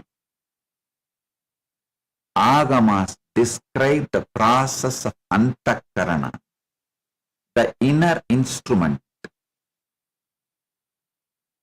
comprising mind, I should say comprising your compromising mind, intellect, ego, and subconscious, being purified and programmed through repeated sankalpa or the divine resolve. Dileepa's 21 days represent the 3 gunas or qualities multiplied by the 7 chakras, which is a complete purification cycle. He was not asking for a favor. He aligned his jiva, individual soul, with Paramashiva by simply following the Guru Vak that created the resonance that could not be denied. Have you ever noticed that when you truly decide something matters, like buying a red car, you suddenly start seeing red cars everywhere. They were always there, but your brain simply filtered them out until you encoded the intention. And this is pratyaksha. You directly perceive the shift in your perception. neural paths, deeper neural pathways in your brain, like a water carving a canyon. The more you repeat a sequence, write, read, speak, visualize, the more myelin or insulation wraps around those neurons, making the signal faster and more automatic. The subconscious mind processes about 40 million bits of information per second, while the conscious mind processes only 40 bits.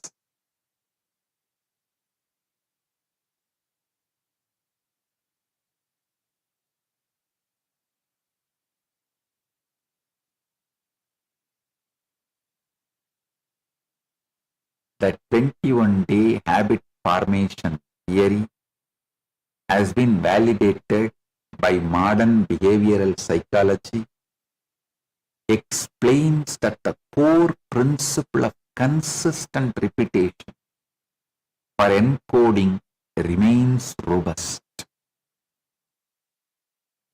Your 30 days of reading the life script letter at waking and sleeping are your 21 days in the forest. You are not wishing, but carving a canyon of certainty into the soft rock of your brain.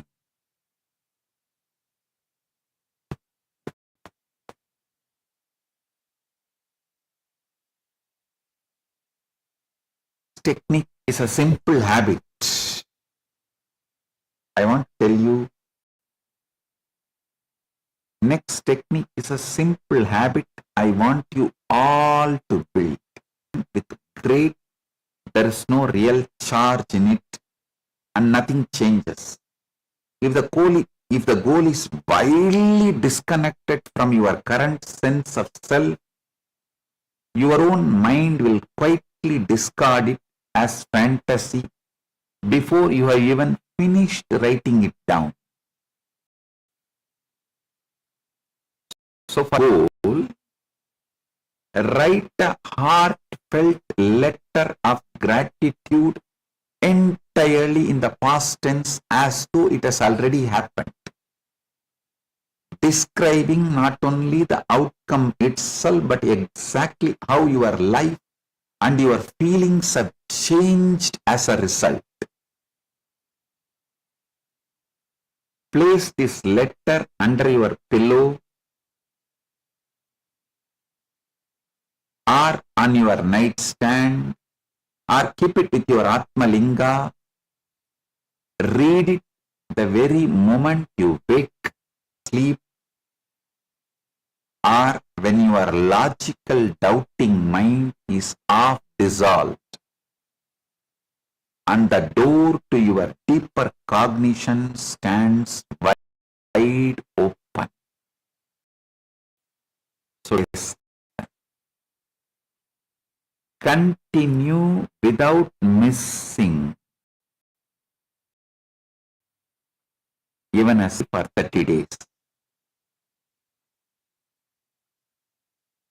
And then put the letter away entirely. Release your grip on any timeline and simply take inspired action whatever ideas or opportunities show up next.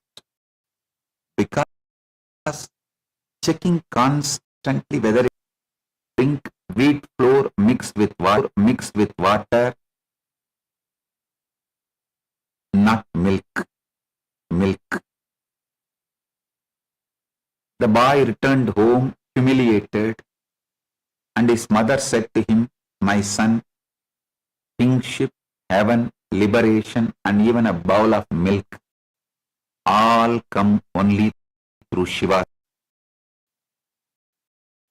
Most children would have accepted this as a fate. But Ubhamanyu declared, do not lose heart. By grace of Shiva, I will make oceans of milk flow, and I will not stop until Shiva himself appears. He went to the forest, stopped eating, stopped drinking, and consumed nothing but air. And his penance was so intense. State refused. I will not accept any from Mahadeva himself. You are not Shiva, leave me. Shiva was so moved that he revealed his true form along with Parvati and granted Upamanyu not just milk but Ganatva, a place among Shiva's own eternal Ganas, Shiva Ganas, attendants. This is the profound teaching of Bhoga or enjoyment versus moksha or liberation. And the Agamas do not renounce desire but transmute it. Upamanyu's initial desire was milk, an object.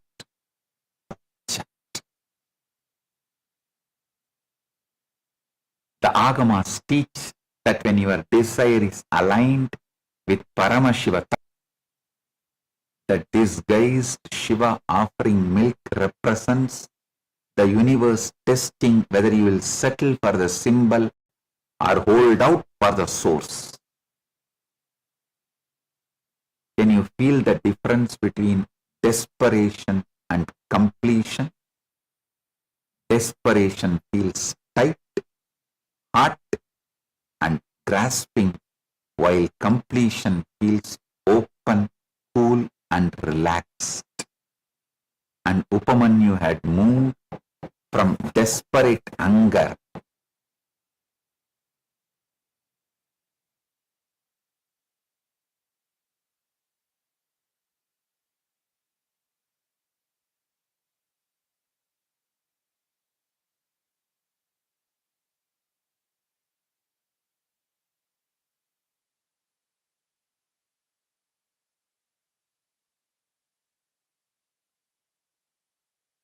and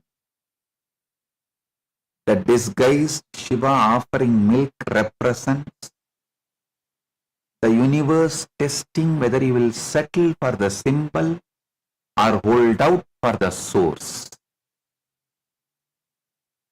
Can you feel the difference between desperation and completion? Desperation feels tight, hot, and grasping, while completion feels open, cool, and relaxed. And Upamanyu had moved from desperate hunger to complete surrender because he was willing to die for the truth. And his body perceived this as completion, not lack. Upamanyu's refusal of the milk was his release of stress about the outcome. His desire itself matured to the ultimates in the alpha theta frequency, the ideal state for insight and manifestation.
theta frequency,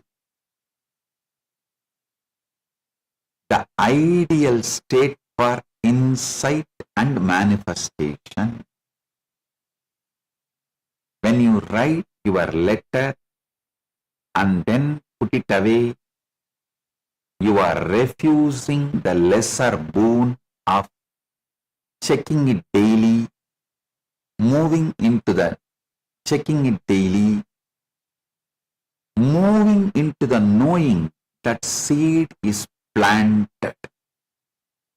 Because the mango tree grows in the dark soil of your subconscious, not under the anxious light of your constant checking. I already know some of you will say, Swamiji, I forgot to read my letter. So here is a technique that is genuinely impossible to forget, because it uses something you already touch dozens of times a day without it.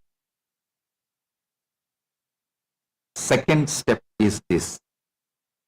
For 7 consecutive days, every single time you make contact with water in any form whatsoever, drinking it, splashing your face, showering, brushing your teeth, cooking, washing dishes, doing laundry, watering a plant, even passing a fountain. You pause for one breath and say silently or aloud, thank you, exactly as though your goal has already been fulfilled.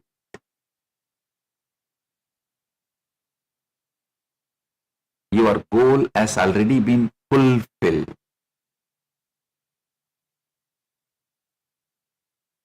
This is the precise science behind the Hindu concept of achamana in our Vedagamas. Devotees perform achamana, sipping water, splashing it on their face and using it for purification. But every single action, cooking, offering, waking up, washing, during this they mentally repeat their Ishta mantra, personal goal with every touch.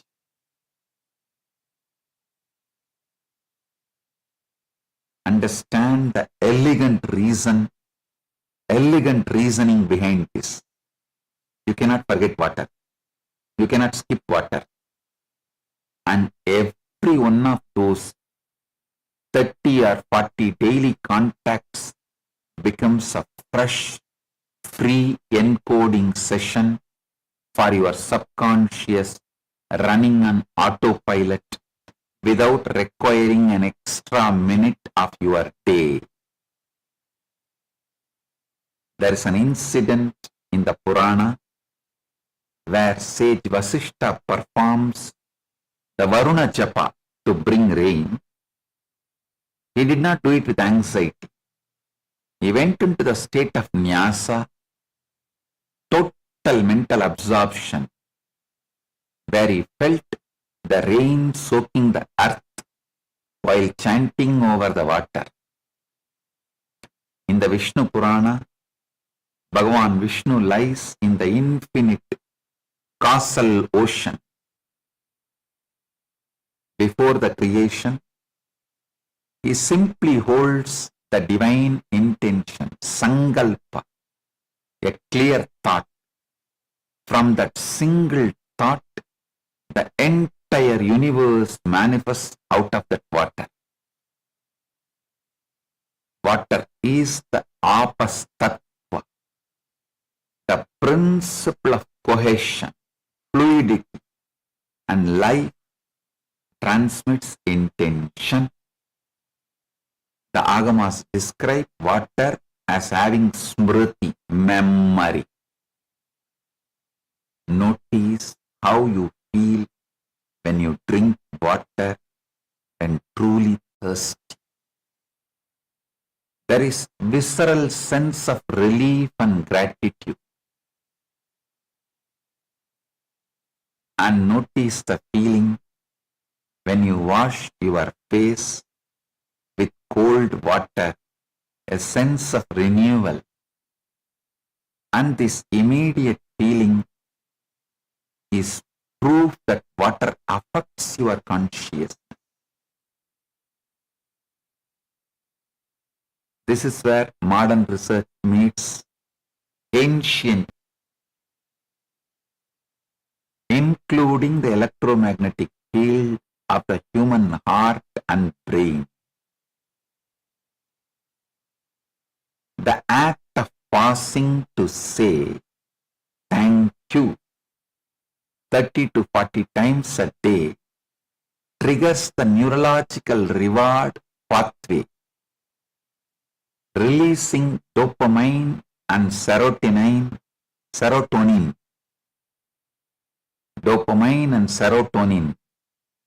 creating a biochemical state of completion that opens the creative centers of the brain. This is also validated by positive psychology research, where daily gratitude practices are shown to rewire the brain's default mode network.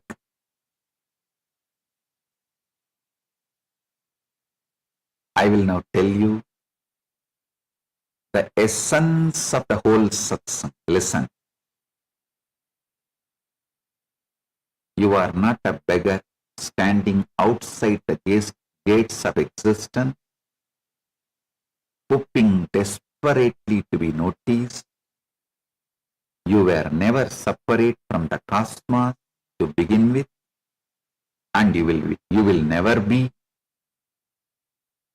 Every time you breathe deeply like Sikidvaja, you tell your nervous system, I am creating, not surviving.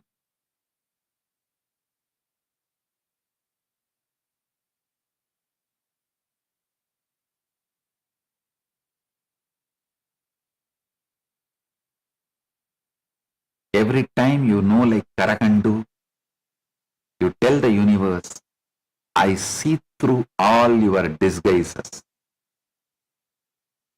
Every time you encode like Dileepa, tell your subconscious, this intention matters more than my doubt. Every time you complete like Upamanyu, you tell existence, I will not stop trying and start declaring. 2 minutes of heart mode breath. Anahata prana jakratam. Before your phone, your letter, before your phone, your letter read at waking and sleeping, a genuine thank you.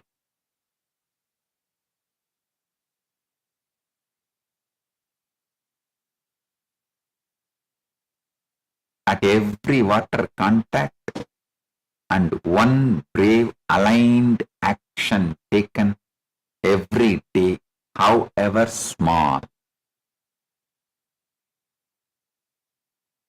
The moment the old scarcity recording plays in your head, do not argue with it. Do not shame yourself for it. Simply say, cancel old program, not mine, and continue walking.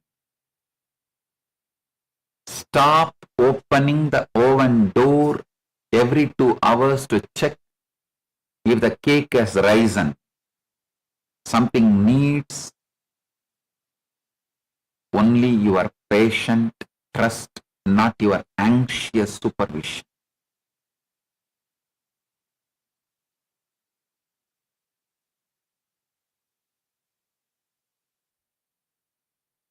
Be blissful. Go now and live exactly as though the wealth, the health, The love or the freedom you seek has already happened. And simply walk backward, calmly and gratefully into the memory of it becoming true. Today, I have two great digital gifts from MahaKailasa for all of you. First, the Book of Surrender, digital book, and the second is Venkateshwara Yantra. Receive it and enjoy it.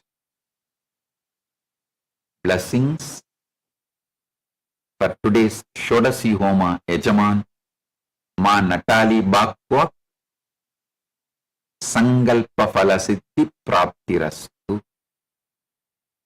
Blessings to every one of you. Be blissful.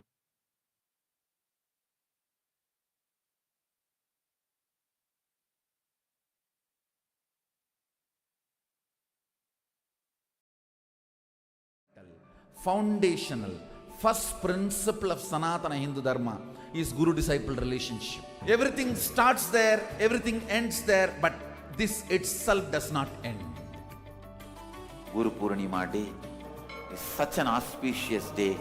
Whatever incompletion, impossibility, no patterns you carry, drop all that today. Offer all that to me, I'll burn them away. And take up the possibility as a lifestyle.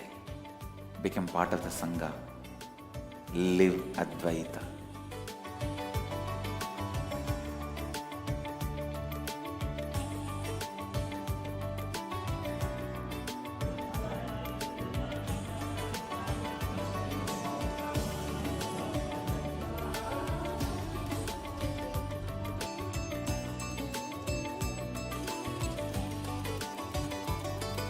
For humanity,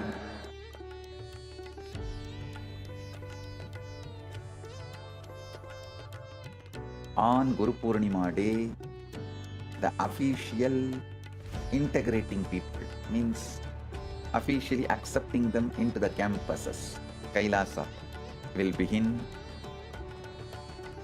This is the single most powerful declaration in the whole Sanatana Hindu Dharma. The entire body of Sanatana Hindu Dharma, Sannyas Sampradaya, when they take sannyas, they drop everything of this world and declare Abhayam Sarvabhutebhyo, means I give Abhaya, protection to all beings. I am opening the doors of Kailasa to whole humanity.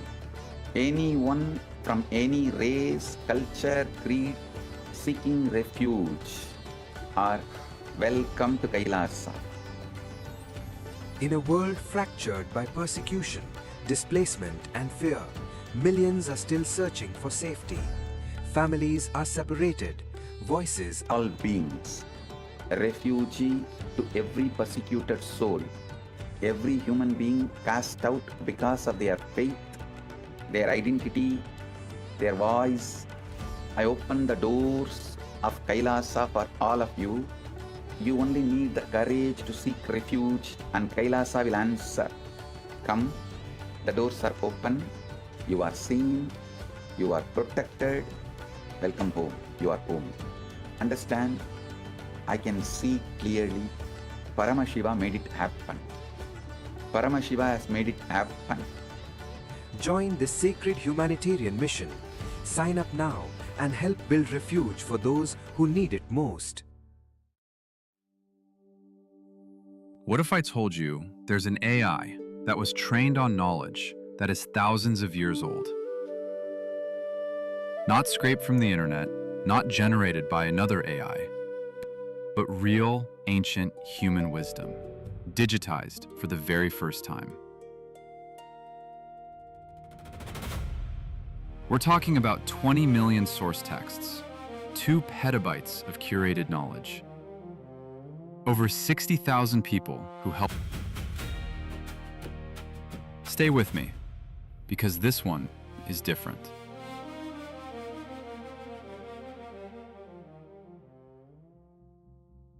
Let's start with a problem that most people don't know about. The biggest AI companies in the world, OpenAI, Google, Meta, they're all hitting a wall. The industry actually calls it the data wall. They've basically run out of good, fresh, high-quality text on the internet. And nobody knows where the next source of real knowledge is going to come from. That's where Ask Nithyananda AI comes in.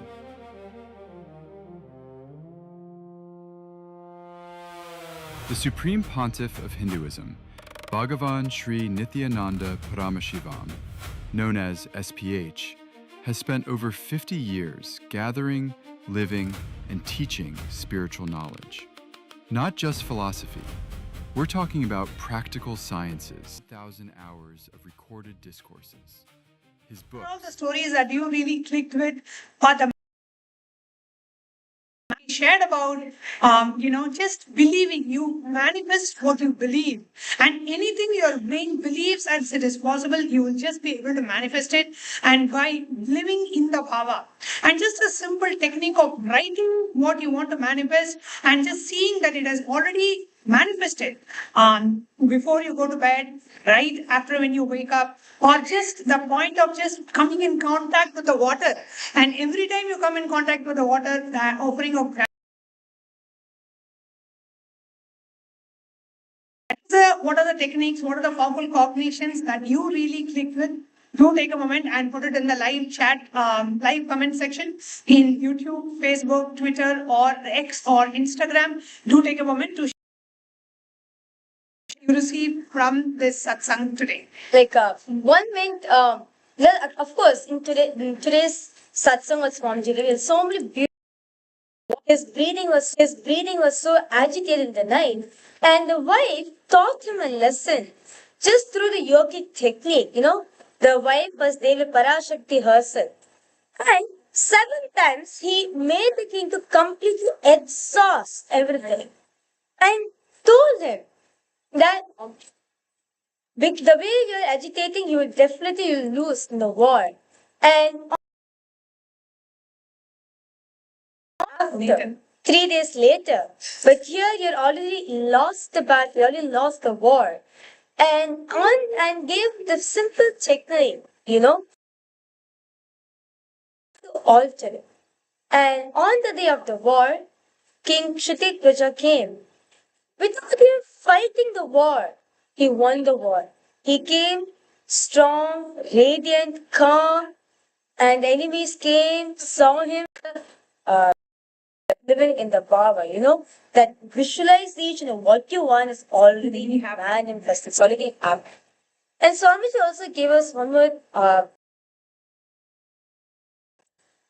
write down, you speak to yourself, and then you say it out loud, and you live in that bhava, that visualization of what you write, one intention which you want to manifest. And then you write it down clearly, and then you say it internally towards yourself, and you say it out loud, and then visualize manifested. Whatever you want is already manifested, and that you will see what you want to manifest. And again, this will do it in the morning. As soon as you wake up, immediately wake up and you. And Swamiji also gave the gratitude thing, where you have to write your gratitude. Can be one full page of offering your gratitude. Swamiji said you can also write in the past tense. What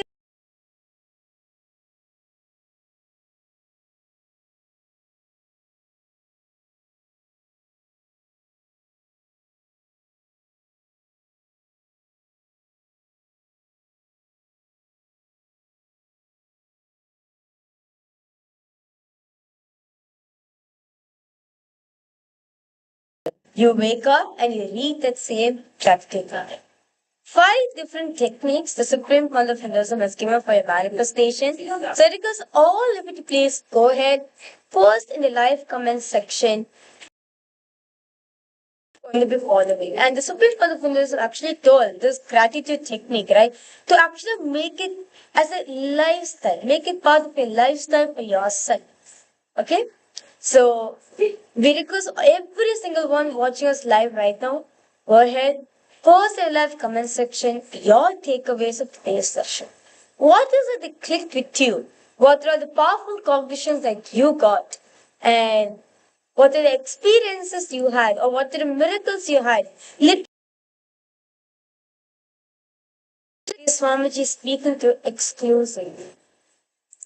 Like, we may go to Swamiji's Atmati, say, Swamiji, why this is not happening to you? Why this is happening? And now you speak this thing. Miracles, use that experience of miracles. So what experiences, miracles you also experienced during the Darshan? Let's go ahead.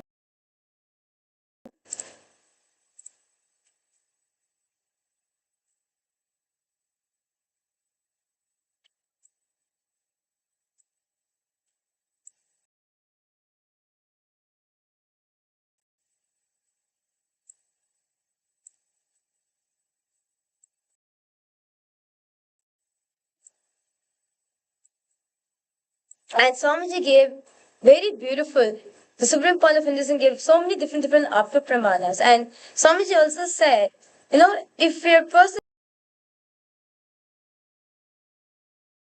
this is to show how our ancestors were, what kind of beings we are. Out of will, you can create the city. Out of your will, you can manifest, change the situations however you want. Right? So many beautiful different things. So let's get started. The Shastra Pramana of this power, we're going to the Pramanas of this beautiful power. This power is taken from the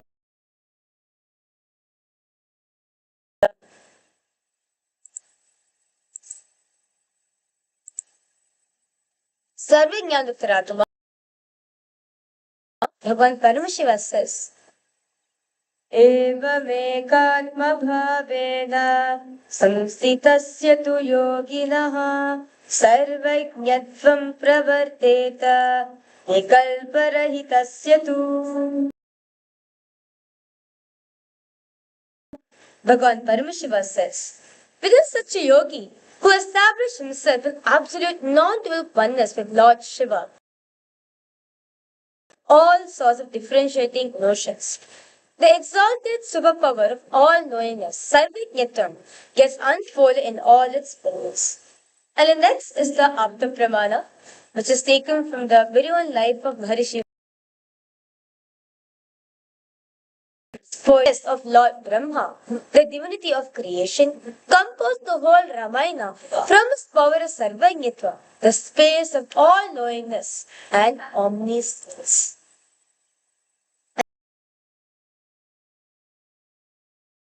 Very own experience on this power.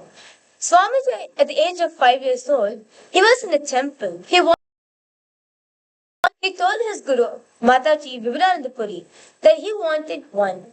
His guru said to Swamiji, go and make one. There is no idea of impossibility. Swamiji went home, got the clay from the metal materials. Swamiji's mother gave some aluminium plates.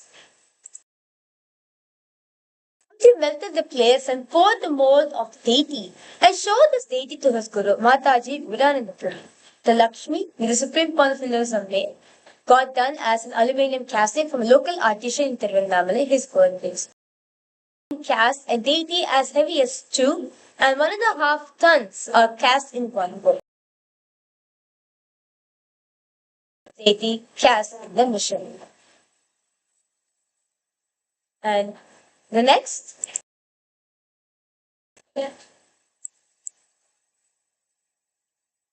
We are entering into the round of power manifestation. So how to manifest this power?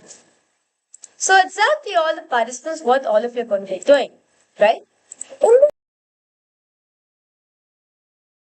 Still deeper.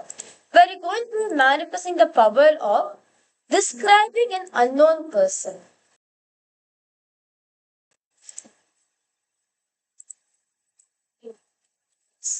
So now we request all of you to please have a partner.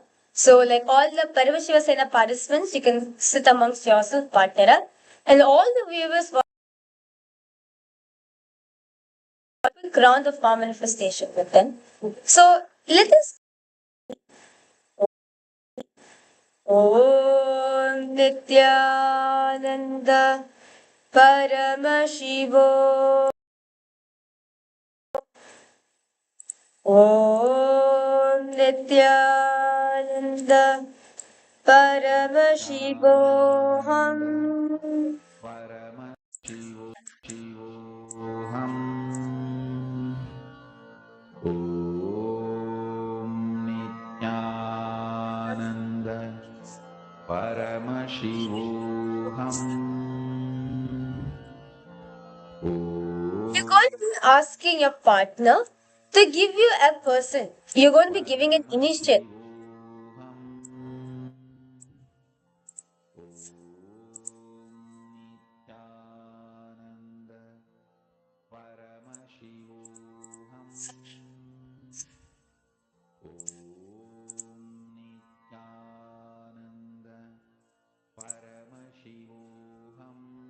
You will require to give description through the third eye.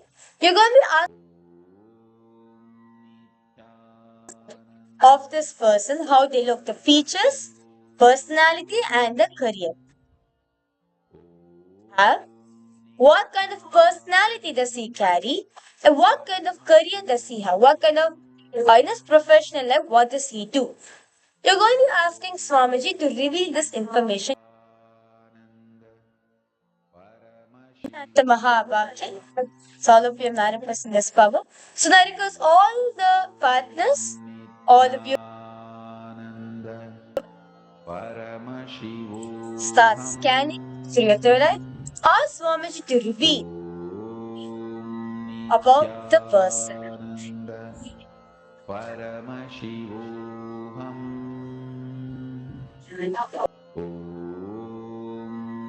Nityananda Paramashivoham.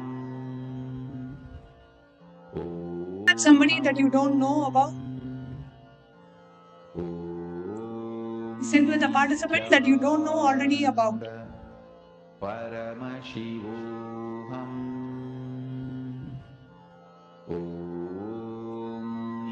Nityananda Paramashivoham. Nityananda Paramashivoham.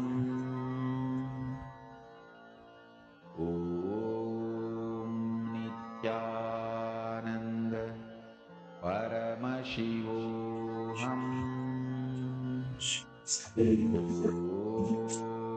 Nityananda Paramashivoham.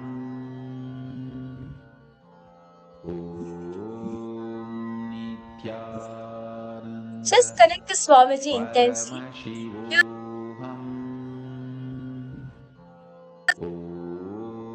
All you need to do is empty yourself out. You see the answers of Swamiji's revealing. Nityananda Paramashivoham.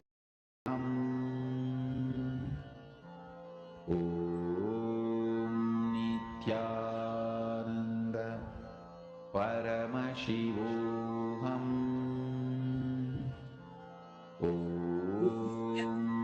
Nityananda Paramashivoham. Nityananda Paramashivoham.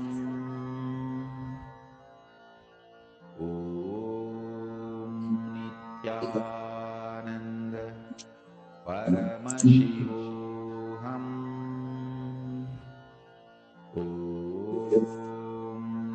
Nityananda Paramashivoham.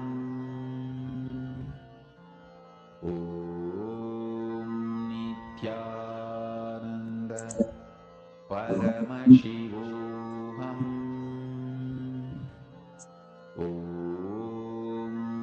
Nityananda Paramashivoham.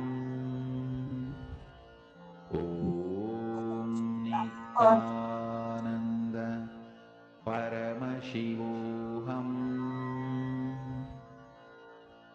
Om Nityananda Paramashivoham.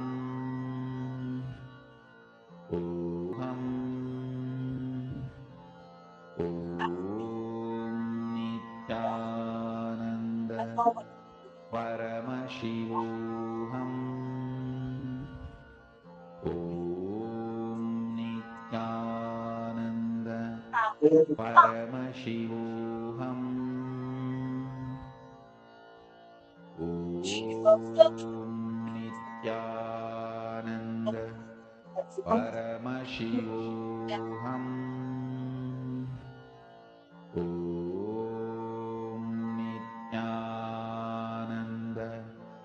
Paramashivoham. Om Nityananda Paramashivoham. Om Slowly, Nityananda Paramashivoham. all the participants, please go ahead. Start verifying your answers, meaning, because all of you please go ahead. Start sharing with your partner whatever Swamiji just revealed to you, about whatever you felt at this point of time, whatever Swamiji showed to you, or whatever you saw. Because all of you please go ahead, share it with your partner.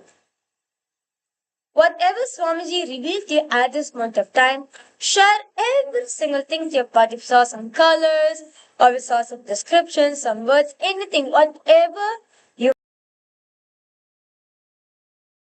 read, and start sharing it with your partner.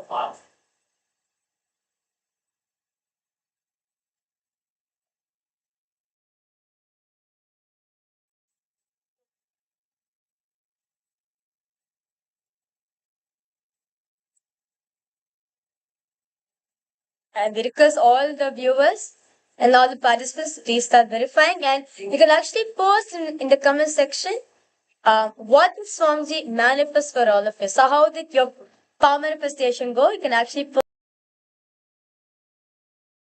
God and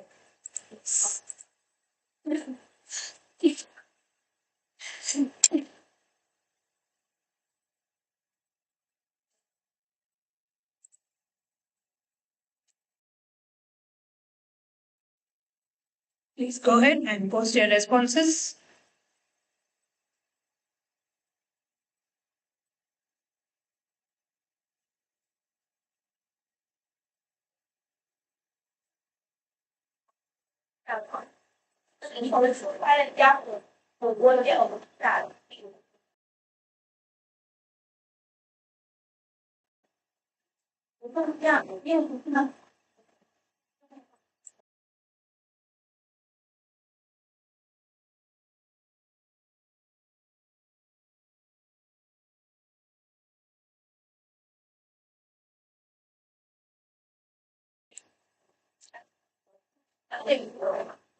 So,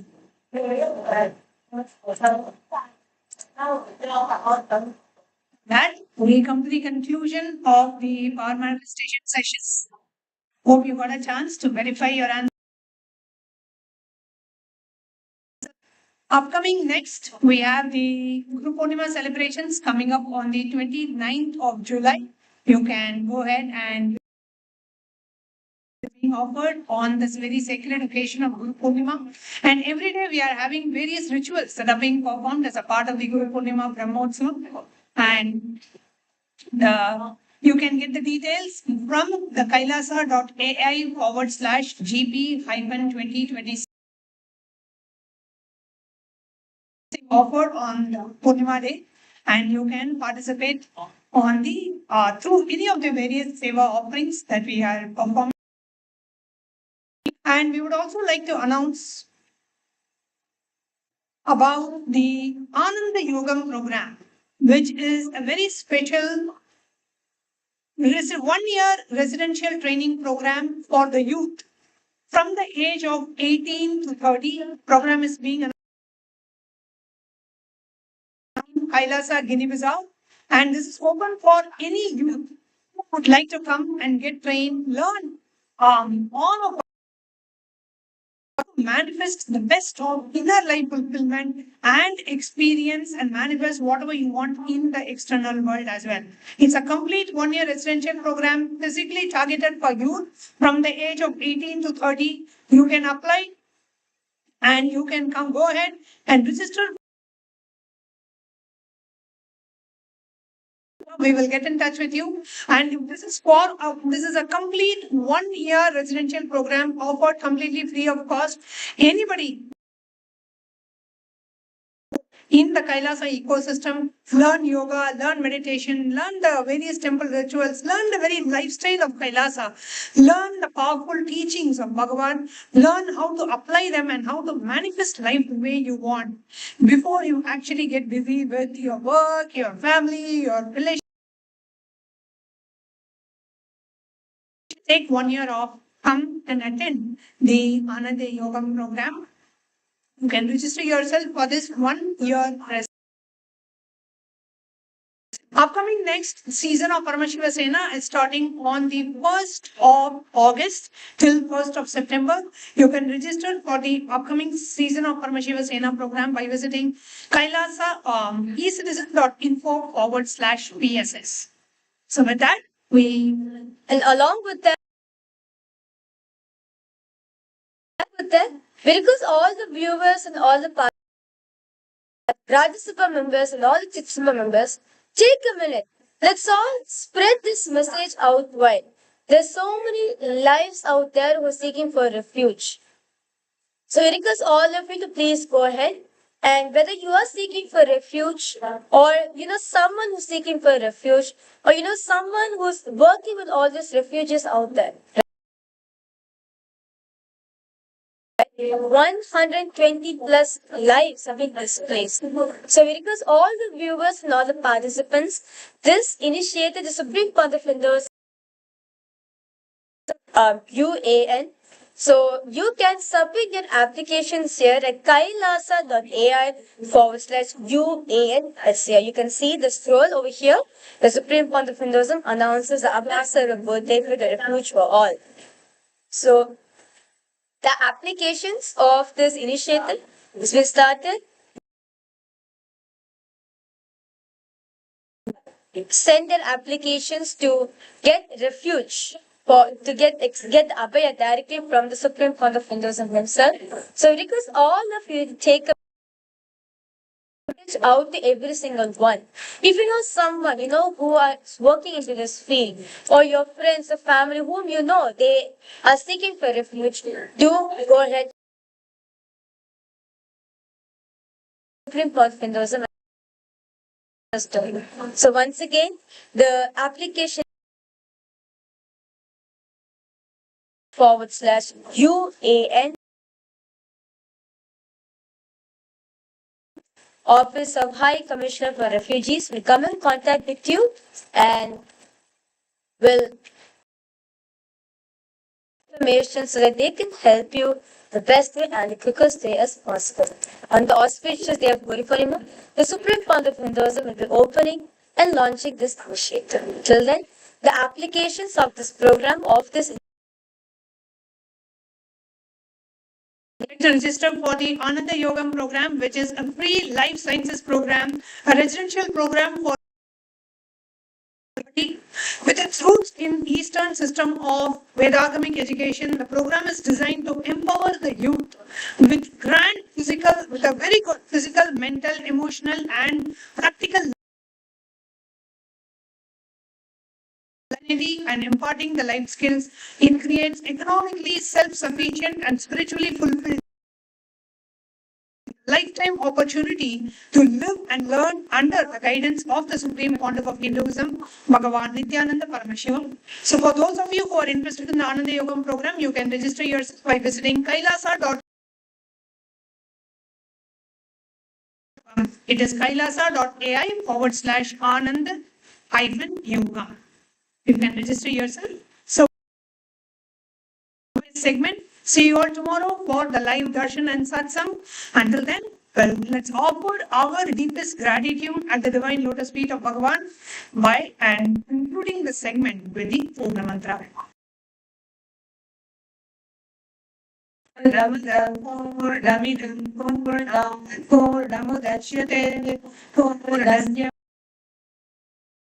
Shriyate Om Shanti Shanti Shanti Hari Om Tat Sat Sarvam Bhagavad Sri Nityananda Paramashiva Paduka Namastu Om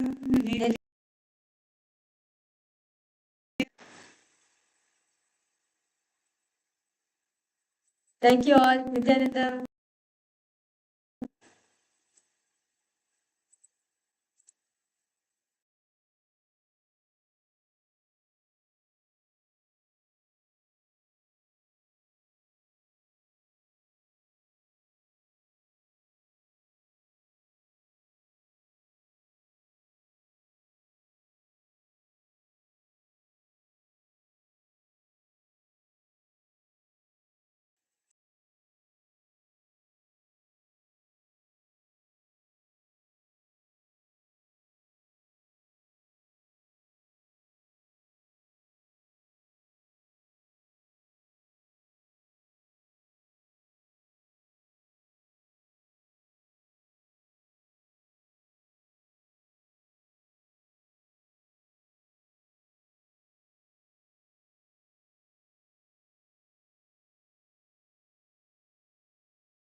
श्रीकैलासोन्नतद्वादशान्तश्यामलापीठारूढ श्रीमीनाक्षिसुन्दरेश्वरा भिन्नस्वरूप परशिवपुत्ररत्न Kumar गुरुमण्यतुल्यावतार श्रीपार्वतीस्तन्यपानलब्धदिव्यज्ञान विश्रुतसकलनिगमागमसारभूतद्राविडवेदप्रवक्त्रे श्रीमत्परमशिवकरुणासमधिगतमुक्तामयचतुरश्रयान् गीयमान छत्रचामर श्रीचिह्नकाहलादिसमस्तबिरदावल्यलङ्कृत ज्ञानविज्ञानचक्रवर्ती सर्वजनसङ्घसद्यो निर्वाणदीक्षाव्ययापवर्गवर्ष विश्राण Jimuta परमतकलभकेसरी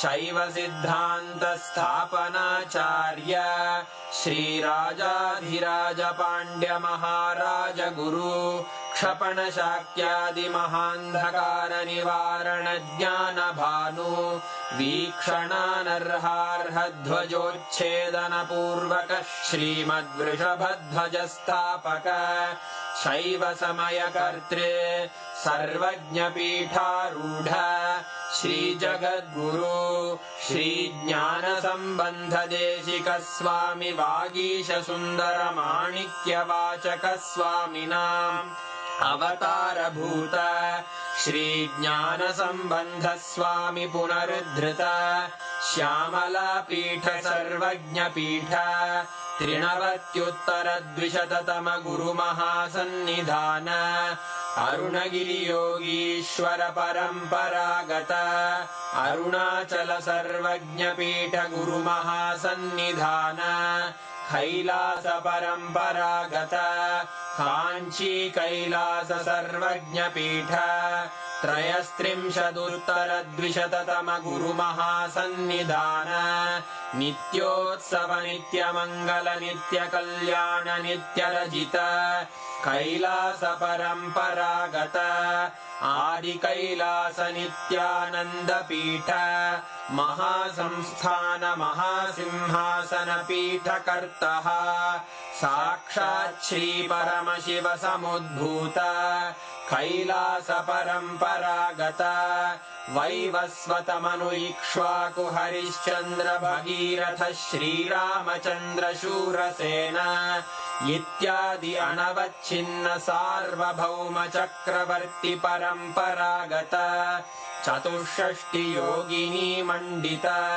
चतुष्षष्टि सम्प्रदाय प्रवर्तक मनुधर्मशासन सूर्यवंश प्राप्त सर्वज्ञपीठ सुराङ्गी साम्राज्य मूर्धाभिषिक्त चूडामणे साक्षात् श्री परमशिव समुद्भूत कपिल महागुरु पुनरुद्धृत महानिर्वाणिपीठ अष्टोत्तर सहस्र श्री महामण्डलेश्वर साक्षात् श्री परमशिव सिंहासनाभिषिक्त समस्त गणनायक श्री महागणपति समारंभ अनवच्छिन्न पीठाधीश्वर गुरु परंपरा प्राप्त अटल पीठ अष्टोत्तर सहस्र श्री अटल पीठाधीश्वर धर्म मुक्ति स्वर्गपुर स्वर्ण पीठ त्रयोविंश गुरु महासन्निधान कैलास परम्परागत आदिपीठ सर्वज्ञपीठ जगद्गुरो श्री कैलास पुनरुद्धारक श्री कैलास परमाचार्य श्रीमत्परमहंस परिव्राजकाचार्य वर्य सच्चिदानंद प्रणव स्वरूप श्रोत्रिय ब्रह्मनिष्ठ श्रीमज्जगद्गुरु श्रील श्री भगवत् श्री नित्यानंद परमशिव श्री ज्ञान संबंध देशिक परमाचार्य स्वामिन् अत्रागत्य परिपाल्य च अस्मान् विज्ञानवितरणेन विजयी भव जय जय।